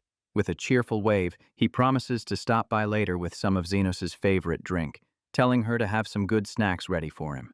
Elise gives a small smile and a wave, confirming they will be waiting for him before she departs. The replacement carriage finally arrives at the Missile family home. Ares carefully steps down onto the ground, ready to be home. Inside, Xenos gently shakes Ira, telling her it's time to wake up, as they have finally arrived. Ares sees the sleepy girl starting to climb out and panics, desperately trying to remember the proper way to assist a lady. Remembering the lessons from his mother and sister, he quickly extends his hand, politely offering his assistance to Miss Era. She stops, surprised by the formal gesture, a light blush dusting her cheeks as she looks at his offered hand. She shyly accepts his help, thanking him quietly. Ares feels his own face grow warm, but he's proud he remembered his manners. Just then, Sheila and Elise rush out to greet them. His mother's face is filled with concern as she says Elise has told her everything that happened on the road. The group stands together in the courtyard, Ares and Ira still holding hands, looking up at the adults. Sheila's eyes meet Xenos's, and a warm, familiar smile spreads across her face as she greets him. He returns the smile, acknowledging that it has been a long time. She claps her hands together, her cheerful demeanor returning. She says that while there's much to discuss, they should all go inside for Ansao. Ares is stunned. His mother knows Xenos too? He becomes even more curious about the hidden history connecting their families. As they walk inside, he feels he is on the verge of uncovering a great secret about his parents' past. Inside, Xenos formally introduces his daughter, explaining that she will be staying with them for the next 3 days. Then, Gray reveals the first part of the truth.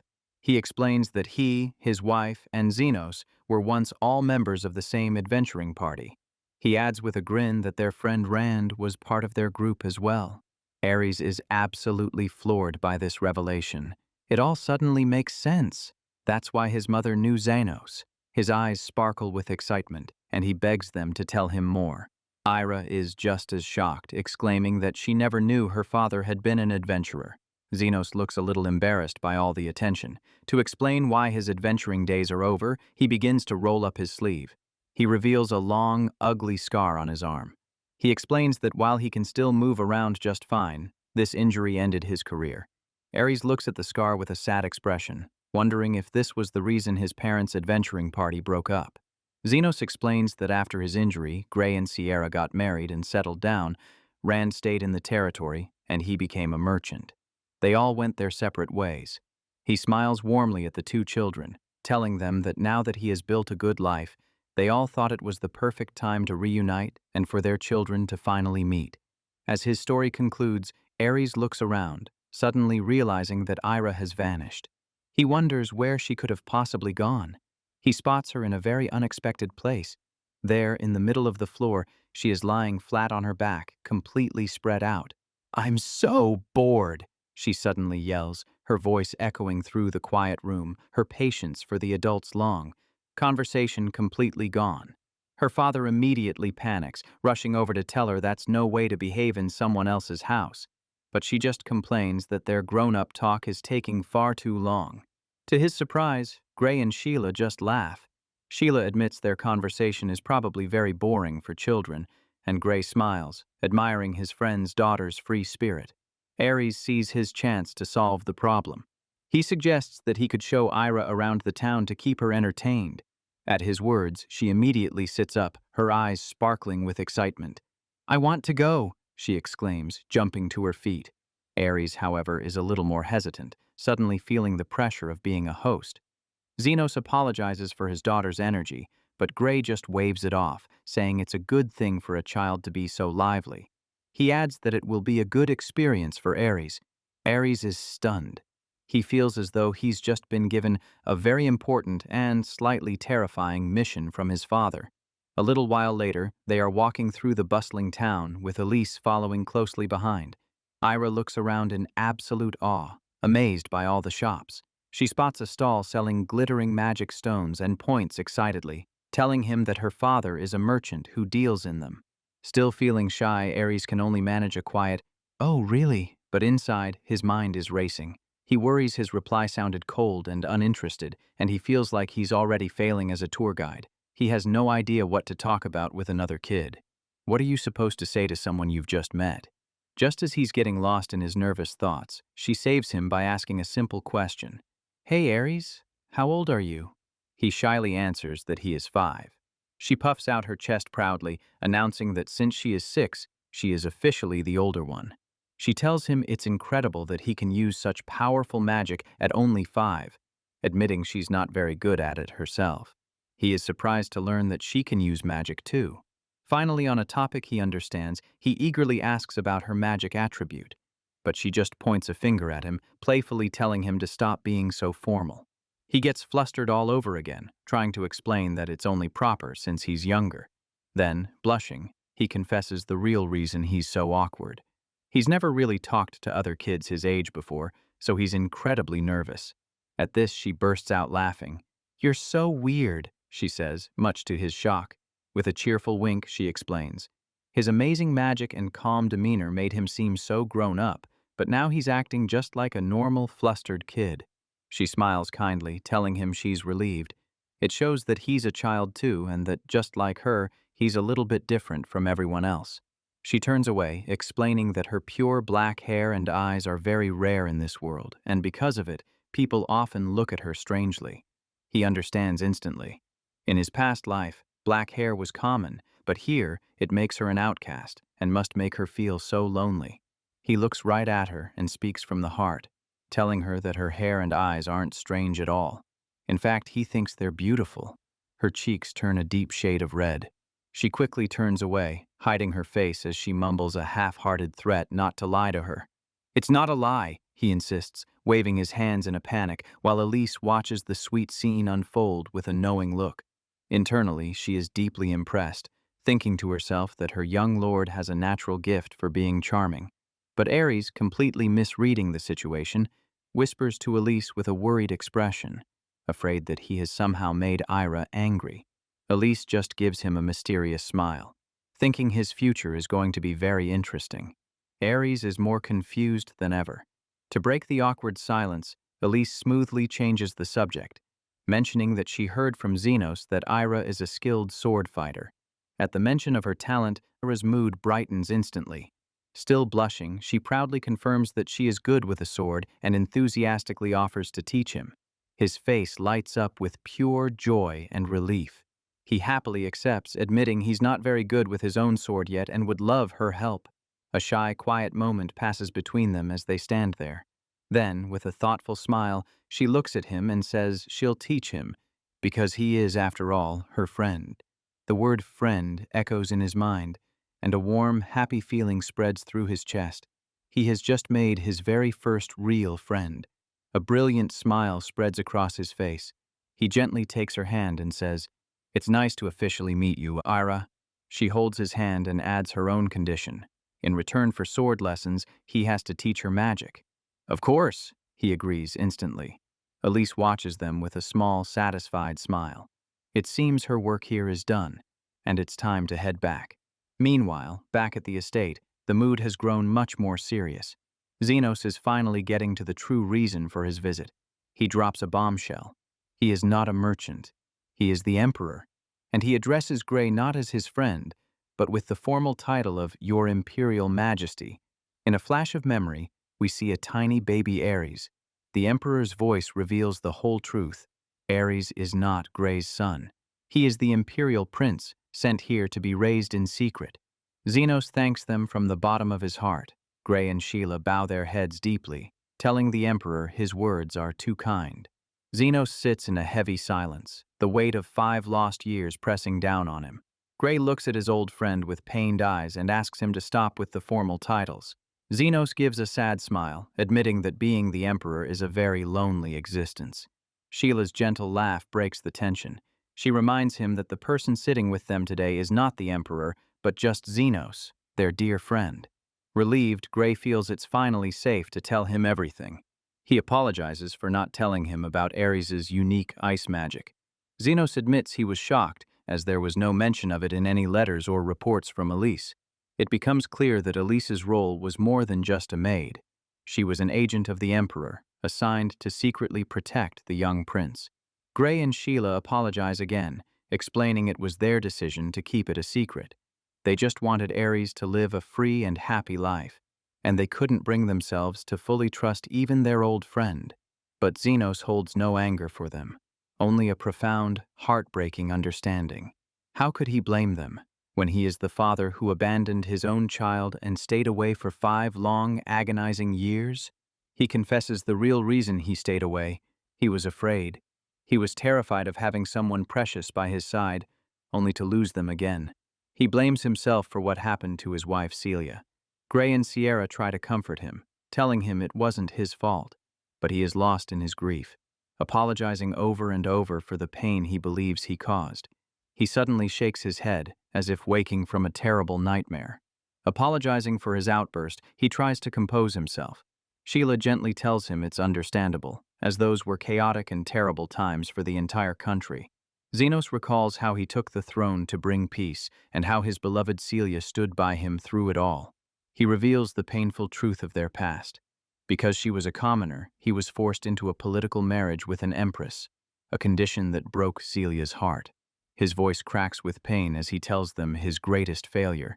He couldn't protect her from assassins. He was forced to send their only child, his last connection to her, away to be raised in secret. He also reveals that Ira, the girl he has come to love as his own, was originally brought to the palace as a decoy to protect the real prince. A flashback shows a tiny, lonely Ira.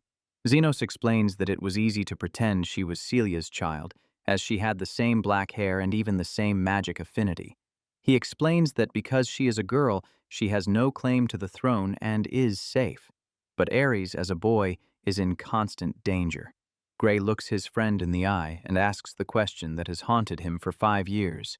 Is Ares in danger of being dragged into a fight for the throne? Xenos pauses, his expression grim. He admits that he cannot say for certain. He explains that the Empress has a son who is the official heir. But if something were to happen to that boy, attention would immediately turn to the hidden prince. Xenos hangs his head in shame, calling himself a hopeless man for placing such a burden on his own son. Gray and Sierra try to comfort him. At that moment, the door bursts open without warning. It's Rand, holding a bottle of sake with a huge grin, cheerfully greeting his old friends. His smile quickly fades as he takes in the gloomy atmosphere. "What's with the long faces?" he asks. Gray just says they were talking about old times. Rand then notices Xenos and immediately sobers up, bowing respectfully to His Majesty. Xenos manages a small smile, telling him he hasn't changed. Sheila sees the perfect opportunity to change the mood. She quickly pours drinks for everyone, declaring that it's time to celebrate their reunion. Gray, Sheila, and Rand raise their glasses, their spirits lifting. Xenos looks at his 3 dearest friends, and a genuine, warm smile finally breaks through his sadness. He raises his glass to join them. The 4 of them clink their glasses together in a heartfelt toast, a moment of true friendship that pushes away the shadows of the past, at least for one night.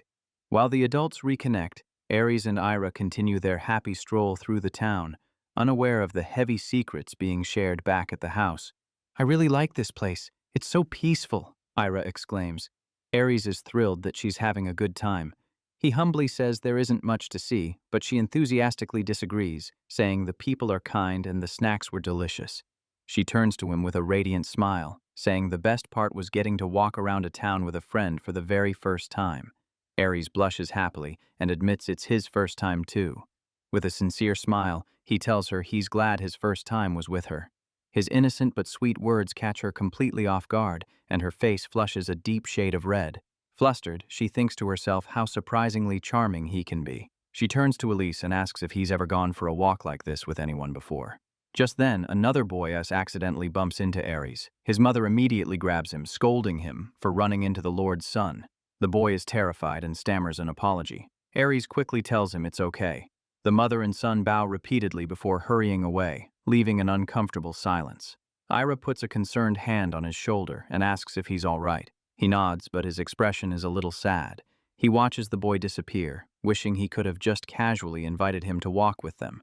Elise steps forward, telling Ares that his desire to treat everyone as an equal is an admirable quality. However, she presents him with a difficult lesson, asking him to imagine what would happen if that boy treated a stricter noble with the same casual friendship. The reality of her words sinks in. He understands that in a less kind household, the boy could be severely punished for such a simple act. Elise explains that this is why a line must be drawn between nobles and commoners, to protect everyone. He realizes that behaving like a proper noble isn't just about status. It's a way of keeping the people of his territory safe. Elise confirms he is understood perfectly. He nods, saying he gets it now, but he can't help but admit that it still feels a little lonely. Just as that sadness starts to settle in, he feels a small, warm hand gently take his. It's Ira. She looks up at him, her cheeks slightly pink, and reminds him, "You've got me, don't you?" Her simple, kind words are all he needs. The sadness melts away, replaced by gratitude. He looks at his new friend and smiles.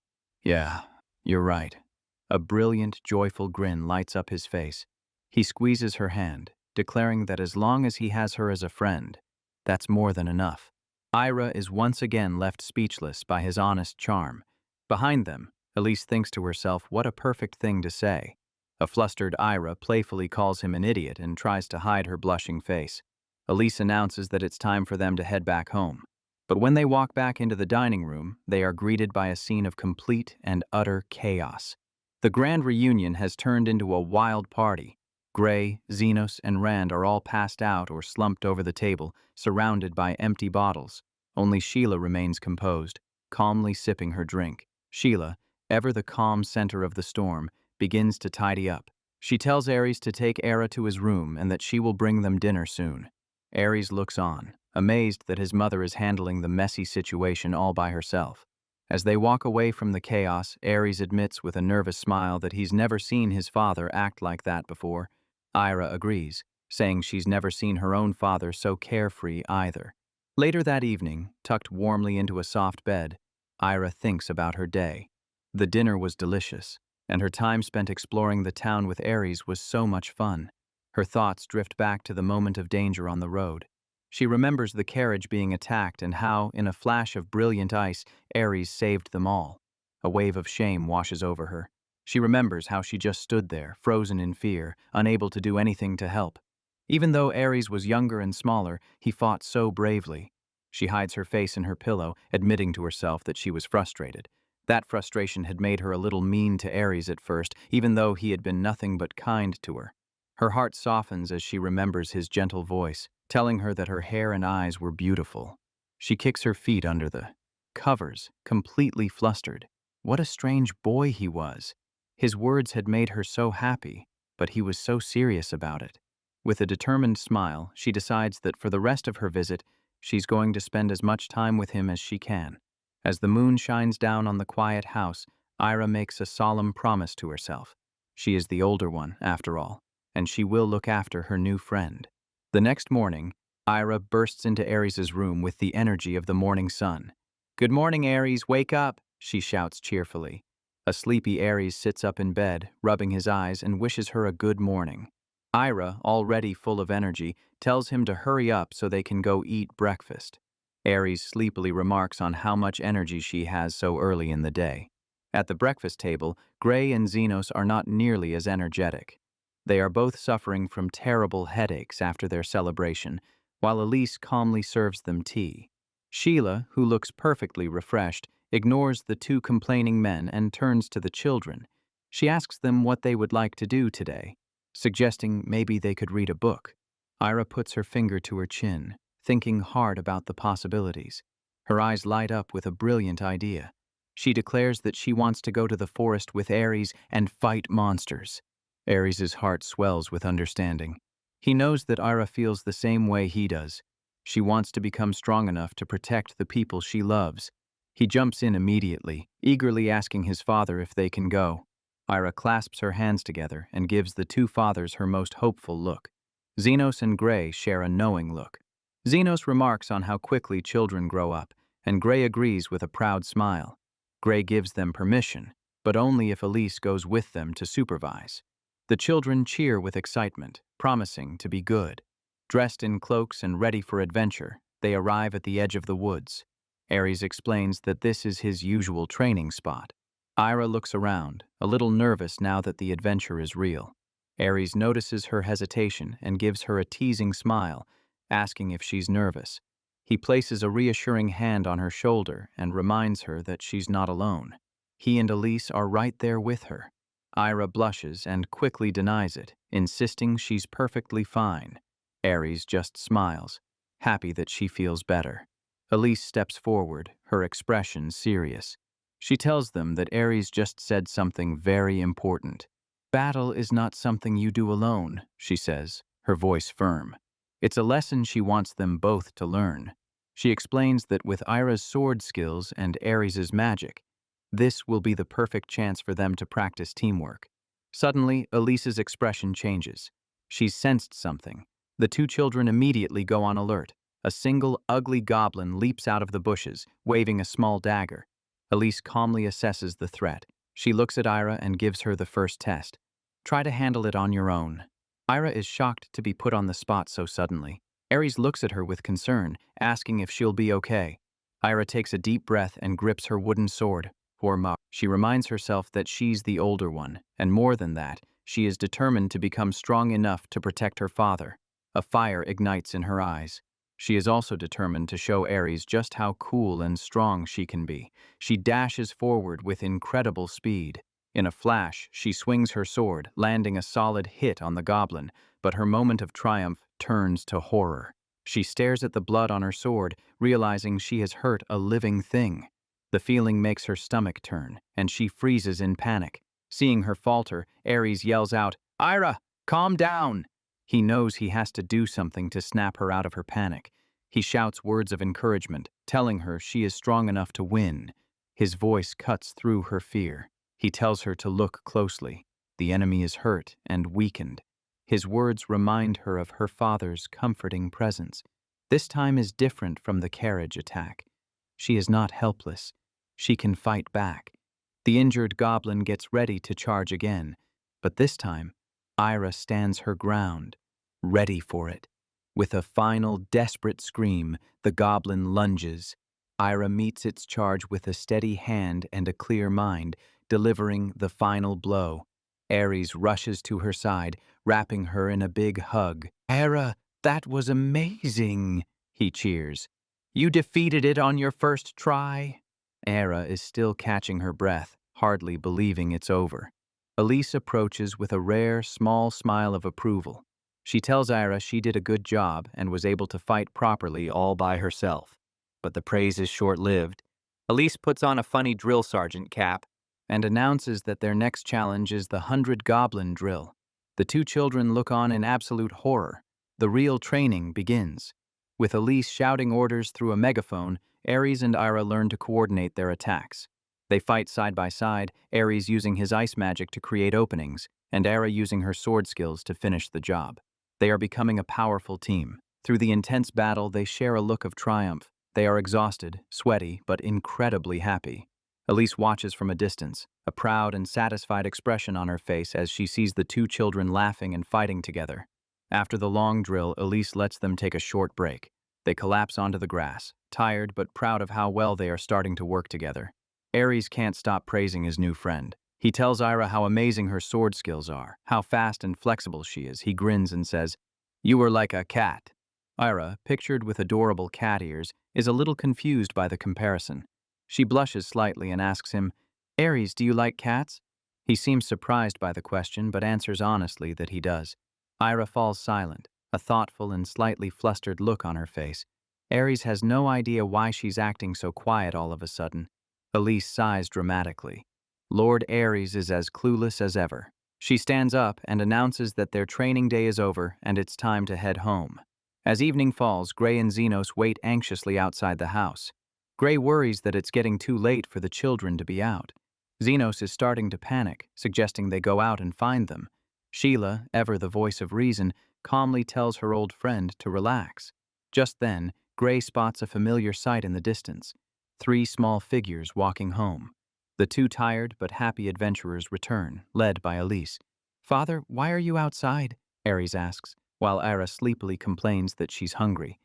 Elise explains that their fathers were worried about them. Hearing this, Ira's face lights up, and she runs to Xenos. She jumps into his arms, proudly declaring that she defeated a monster all by herself. Xenos' face glows with pride as he tells her how amazing she is. He lifts her high into the air, and she squeals with delight. A radiant, joyful smile spreads across her face. Nothing feels better than her father's praise. Ares watches them with a warm smile, happy to see his friend so overjoyed. Gray kneels down to his son's level. He places a hand on Ares' head and tells him that he did a good job too.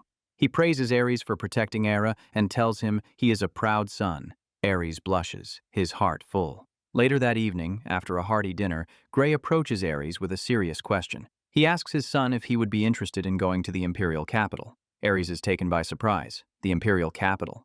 Gray explains that there is a special academy there, a place where Ares could truly develop his incredible talents. He could even become an adventurer while he studies. Ares thinks about it. He would be sad to leave the only home he's ever known, but the thought of becoming stronger, of learning new things, and of spending more time with his new friend Ira is too exciting to ignore. He looks up at his parents and their guests, his decision made. "I want to go to the imperial capital," he declares with a voice full of determination. Xenos smiles, looking pleased. He tells Ares that he expected him to say that. He then makes an incredible offer. He will personally provide a recommendation for Ares to be accepted into the academy. Ares is stunned. A recommendation from someone so important? He worries this means he has to leave right away. Gray laughs and reassures him. The academy doesn't accept students until they are 8 years old. Ares breathes a sigh of relief. But then, the reality of the timeline sinks in. He only has 3 more years at home. The next day, Ares and Ira are sitting in the yard drawing in the dirt with sticks. Ares tells her he's been thinking about his decision. He is filled with a new and powerful sense of purpose. He tells Ira that in the 3 years he has left, he must find a way to contribute to the territory to repay his family for everything. He admits that it's a big goal, and he isn't sure exactly what he should do to achieve it. Ira smiles, telling him he thinks about very complicated things. Unseen by them, Xenos is watching from around the corner of the house. He listens to his son's earnest declaration, his heart filled with a mixture of pride and a deep, aching sadness for all the time he has lost. He sees how happy the 2 children are together and feels a pang of guilt for not having spoken to Ares properly yet. He wonders what he could possibly say. But as he hears Ares speak of his love for Gray and Sheila, Xenos is deeply moved. His son has a kind and noble heart. Ira giggles, finding his serious determination adorable. She tells him it's natural to want to do things for the people you love. Ares looks at her seriously. It's more than just that. With a slight blush, he quietly confesses, "I want to repay them." Xenos listens from his hiding spot, his expression soft and full of emotion. Ira asks him to explain. Ares tells her that his parents have raised him with so much love and care. They are giving him the chance to go to school and are always watching over him. His heart is so full of gratitude that he feels he must do something to repay their kindness. Just then, Gray walks up behind a startled Xenos carrying a large crate. "Perfect timing," Gray says with a grin, handing the heavy crate of potatoes to his friend and asking him to carry it to the kitchen.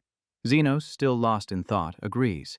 As they walk, Gray looks at his old friend's troubled face. He gives him some simple but firm advice. Stop hesitating and just be a father to his son. Xenos sighs. "That's easier said than done," he admits. The weight of his past failures still heavy on his shoulders. Back in the yard, Ira is thinking about Ares' problem of repayment. She suggests that he could use his unique ice magic to help the territory. Ares considers it, but explains that since he's the only one who can use it, his impact would be limited. A new idea begins to form in his mind. He remembers something she told him earlier. Her father is a magic stone merchant. A brilliant idea sparks in Ares's mind. Magic stones, plus his ice magic. A connection forms, a plan that could change everything. He leaps to his feet, his eyes shining with excitement. This is it, he thinks. He runs to find Xenos, filled with a new and powerful purpose, and declares that he has something very important to discuss. Xenos looks up, a warm and gentle smile on his face. He is surprised but happy to see the boy so full of energy and asks him what he wants to talk about. In the living room, with Ira peeking over the back of the couch, Ares nervously asks Xenos if he could have some of the empty magic stones he had asked for earlier. Xenos places a few rough, white stones on the table and asks if they will do. Ares nods and then closes his eyes, focusing his energy. A soft glow emanates from his hands as he prepares to show Xenos his idea. He places his hand over one of the stones, telling Xenos to watch closely. The stone begins to glow with a cool blue light. Xenos and Ira lean in, their eyes wide with shock and amazement. The dull white stone has transformed into a beautiful crystalline gem that seems to glow from within. It's so cool, Ira whispers in awe. Xenos holds the newly created ice magic stone in his hand. It's something no one has ever seen before. He immediately understands the incredible potential of what Ares has just created. This, he realizes, could change the world. His expression turns serious. He tells Ares that with this power, he could become unbelievably wealthy. He asks his son what he plans to do with these powerful new stones. Ares looks at him earnestly. He explains that he doesn't care about the money. He wants these stones to be available to as many people as possible, hoping they can be used to make his family's territory a better, more prosperous place. But he admits that he has no idea how to even begin. Xenos closes his eyes, taking in his son's words. Xenos' heart is overwhelmed with emotion. He had always felt that he failed as a father and had no right to be in his son's life. But now, his son is asking for help, not from the Emperor, but from Xenos the merchant. This is his chance. A look of profound determination crosses Xenos' face. He decides then and there that he will help his son achieve his dream. He promises to use his resources as a merchant to get all the empty magic stones Ares needs and to create a system to sell the new ice magic stones to the world. His face lights up with pure joy. Xenos explains that if they can make this territory the only place where ice magic stones are made, it will bring money, people, and prosperity to the land. Ares thanks him from the bottom of his heart. Xenos then pulls out a pen and paper, ready to discuss business. He tells Ares they need to figure out how much money he will get for each stone he creates. He quickly calculates a number that is so large, Ares' eyes practically pop out of his head with shock. Ares immediately protests, saying he can't possibly accept that much money. His only goal is to make the stones cheap enough for everyone to afford. He promises to work extra hard to make as many as he can. Xenos looks at his son with a warm, admiring smile. He is touched by the boy's completely selfless heart. He agrees to do everything he can to help make Ares' dream a reality. Just as their serious business talk concludes, Ira reappears. She asks her father if he is done monopolizing Ares. She had been so bored waiting for them to finish. She leans over the couch and begs Ares to let her see the beautiful magic stone again. Ira gazes at the glowing ice stone in her father's hand, her eyes filled with wonder. "Wow, it really is beautiful," she whispers. Hearing her words gives Ares another idea. If he could get stones that were cut into better shapes, he could use his magic to make them into beautiful accessories, like rings and necklaces. Just then, Ira decides she must have the prototype stone. She tells her father to give it to her, explaining that she needs it for her own business negotiations when she gets back home. Her words suddenly remind Ares of a sad reality. Their visit is almost over. Ira and her father will be leaving tomorrow, and he will have to say goodbye to his first friend. As if on cue, Gray and Sheila appear in the doorway, announcing that Ares' business meeting was amazing and that they heard everything. Ares is flustered that they were listening in, but Ira only has one thing on her mind. "Snacks!" she cheers, her attention completely diverted. Before Ira can drag him away, Xenos asks Ares if there is anything else he needs. Ares looks down shyly. He blushes and asks if, by any chance, Xenos has any nicely shaped empty magic stones that he could spare. Xenos looks at him, a knowing glint in his eye. The next day, it's time to say goodbye. Xenos thanks Gray and Sheila for their hospitality over the past 3 days. He turns to Gray, telling him to leave the magic stone business entirely in his hands. Gray nods, saying he is counting on him. Xenos smiles, ready to depart. But saying goodbye isn't so easy for the children. Ira clings to Ares in a tight hug, refusing to let go. Xenos gently tells her it's time to leave. He understands that it's hard to part ways, but he can't get her to budge. Ira buries her face in Ares' shoulder, trying to hold back her tears. Ares looks on, his own heart aching with the sadness of their farewell. "Hey, Ira," he says softly. "I have something I want to give you. Hold out your hand." He gently places a delicate silver chain into her open palm. She looks down and sees a beautiful pendant made from a teardrop-shaped crystal that glows with a faint blue light. "It's a magic stone pendant," he explains. "I infused it with my ice magic."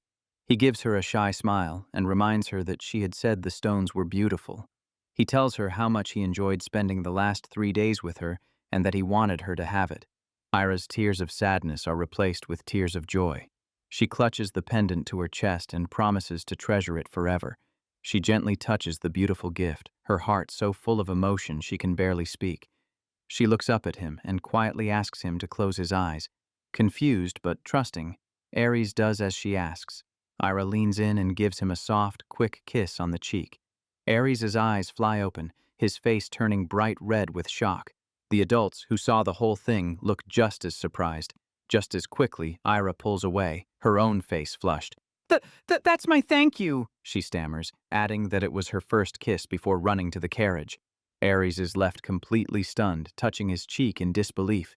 He snaps out of it just in time to wave as the carriage begins to pull away. See you again, Ira," he calls out. Ira leans out the carriage window, her face still red but her eyes shining with happiness. "Yeah, see you," she yells back. As a last thought, Ares shouts a practical warning, telling her that the pendant has attack magic stored in it, so she should use it if she's ever in danger. His very unromantic parting words make her pause.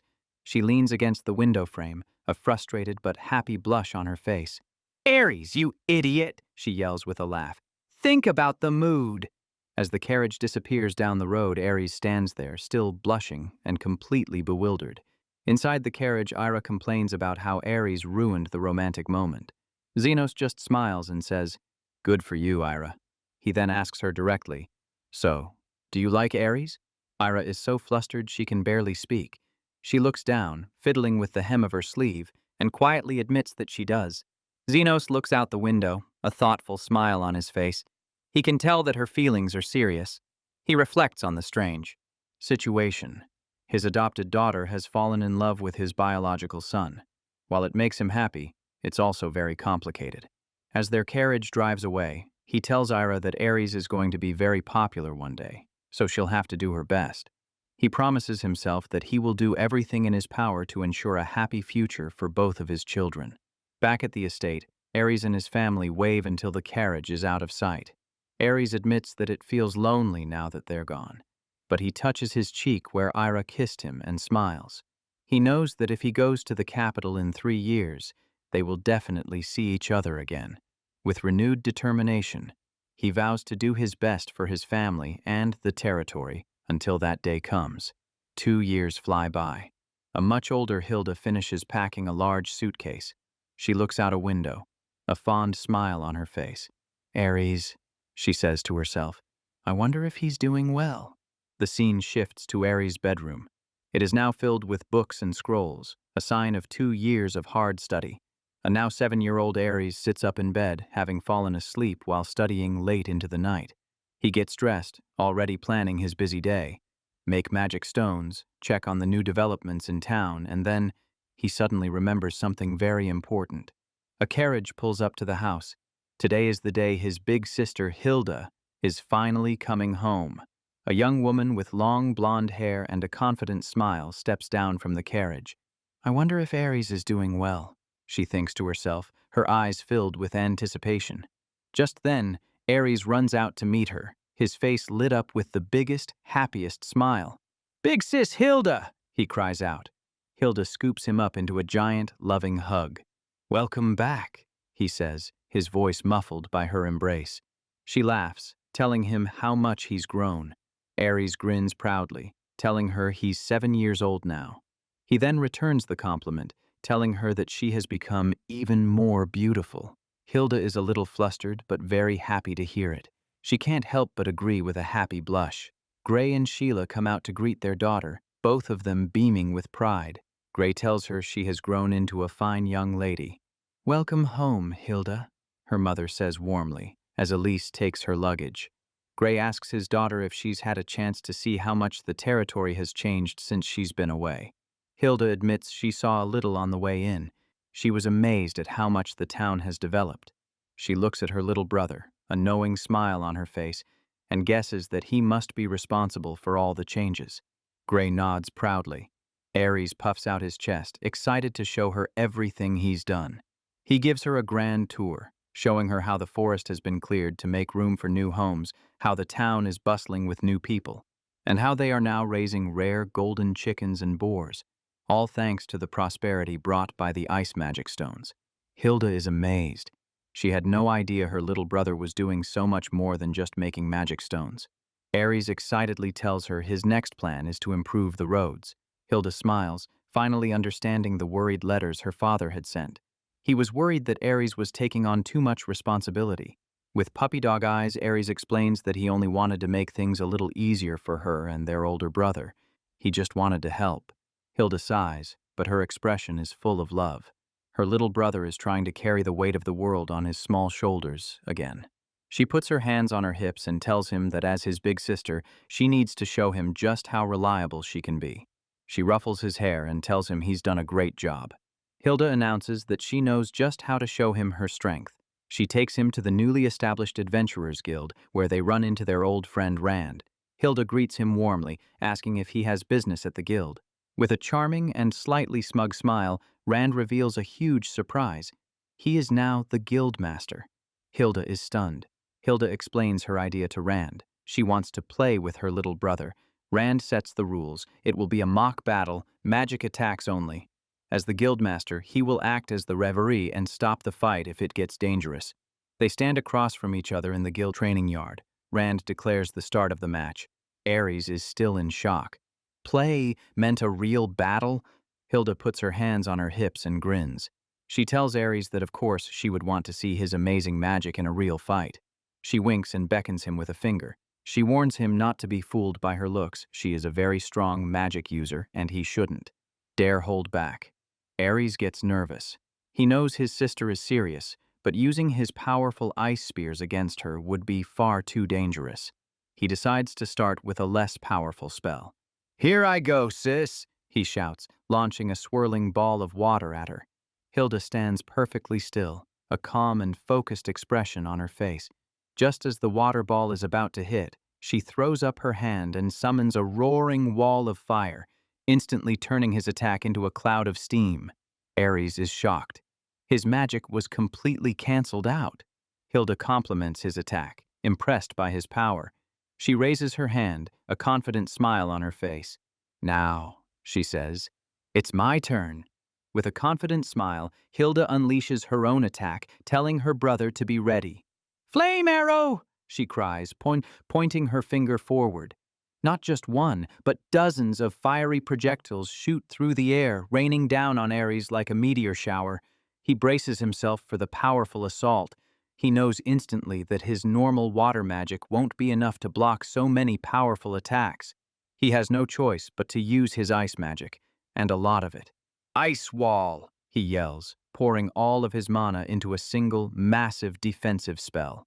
A thick, shimmering wall of solid ice erupts from the ground, just as the fire arrows slam into it. Hilda watches as her powerful spell cracks and shatters against the ice wall. But she isn't focused on the attack. Instead, she asks a very strange question. "Ares, have you been playing at all lately?" Ares struggles to hold the wall together under the fiery assault, completely confused by her sudden question. He can feel the ice beginning to melt and crack under the intense heat. Hilda presses on, her voice cutting through the sounds of battle. She points out that with all the work he's been doing for the territory and making magic stones, he can't have had any time to rest or have fun. Ares admits she's right, but doesn't understand why she's bringing it up now. I figured as much, she says. Her expression becomes deadly serious. In that case, come at me with everything you've got on the next strike. She promises to take his full power head on. Ares is still confused by what she's trying to do, but he trusts his sister. He agrees. The two siblings stand across from each other once more, the air crackling with magical energy. They begin to chant their most powerful spells at the same time. Ice, Ares begins, as Hilda summons her own ultimate attack. Flame! Lance! They both shout in unison, unleashing the full force of their magic. A massive spear of pure, jagged ice collides with an equally enormous spear of roaring flame. The impact is tremendous. A massive cloud of steam and magical energy explodes outwards, completely covering the training ground. Rand, watching from the sidelines, stares in shock. The two opposing spells were so perfectly matched in power that they completely canceled each other out. The crowd of onlookers who had gathered to watch the mock battle erupts into cheers. They have never seen such a powerful and incredible display of magic. Rand rushes over to check on them, amazed at the incredible talent of the two siblings. He asks if either of them is hurt, but they both confirm they are fine. Later that night, Hilda quietly opens the door to her brother's room. Ares, startled, looks up from his desk. "Sis!" he asks in surprise. Hilda looks at the piles of books and the box of magic stones on his desk and asks him why he is still working so late. She sits on his bed and tells him she's going to sing him a lullaby so he can finally get some rest. Ares protests, saying he's not a little kid anymore. He tries to explain that he has deadlines to meet for the magic stones and has to get up early the next day. Hilda listens patiently, a sad look in her eyes. As he starts to list all the things he has to do tomorrow, he is suddenly pulled backwards. Before he can protest, Hilda pulls him into a warm, gentle hug, tucking him into bed beside her. She tells him that from now on, he can leave everything to her. With a bright, determined smile, she promises to take over all of his duties for him. Ares looks up at her, still wanting to argue. There are so many things he still wants to do for the territory. She simply tells him to write it all down for her later. She gently pinches his cheeks, telling him there are no buts. Her expression softens, and she speaks to him with all the love and concern in her heart. She tells him that she knows he's doing all of this for their family and their people, and she is so grateful and proud of him. But she looks him in the eyes and asks him a very important question. Why do you think we're here? Don't try to do everything all by yourself. With a gentle, loving smile, she reminds him that helping each other and working together is what being a family is all about. She tells him that it's not healthy for all the responsibility to fall on his shoulders alone. Her words finally break through his stubborn resolve, and he quietly agrees. He realizes that in his rush to repay his family before he had to leave, he became so focused that he stopped noticing the people right beside him who wanted to help. He apologizes, realizing that even after all this time, he hasn't changed. He's still causing his family to worry, just like when he was little. Hilda immediately tells him he has nothing to apologize for. She asks him, with a kind and hopeful smile, if he will listen to her request and finally learn to rely on his family. Tears well up in Ares's eyes. He is so moved by his sister's love and understanding. He agrees to let her help. Hilda gives him a thumbs up and a brilliant smile. "Okay," she says. "From now on, leave it to your big sister and get some rest." Tucked into his sister's warm embrace, Ares finally allows himself to relax. He realizes that in all his work for the territory, he never once asked to help his parents directly with their own duties. As he drifts off to sleep, he makes a new vow. For the last year he has at home, he wants to spend as much time as he can simply being with his family.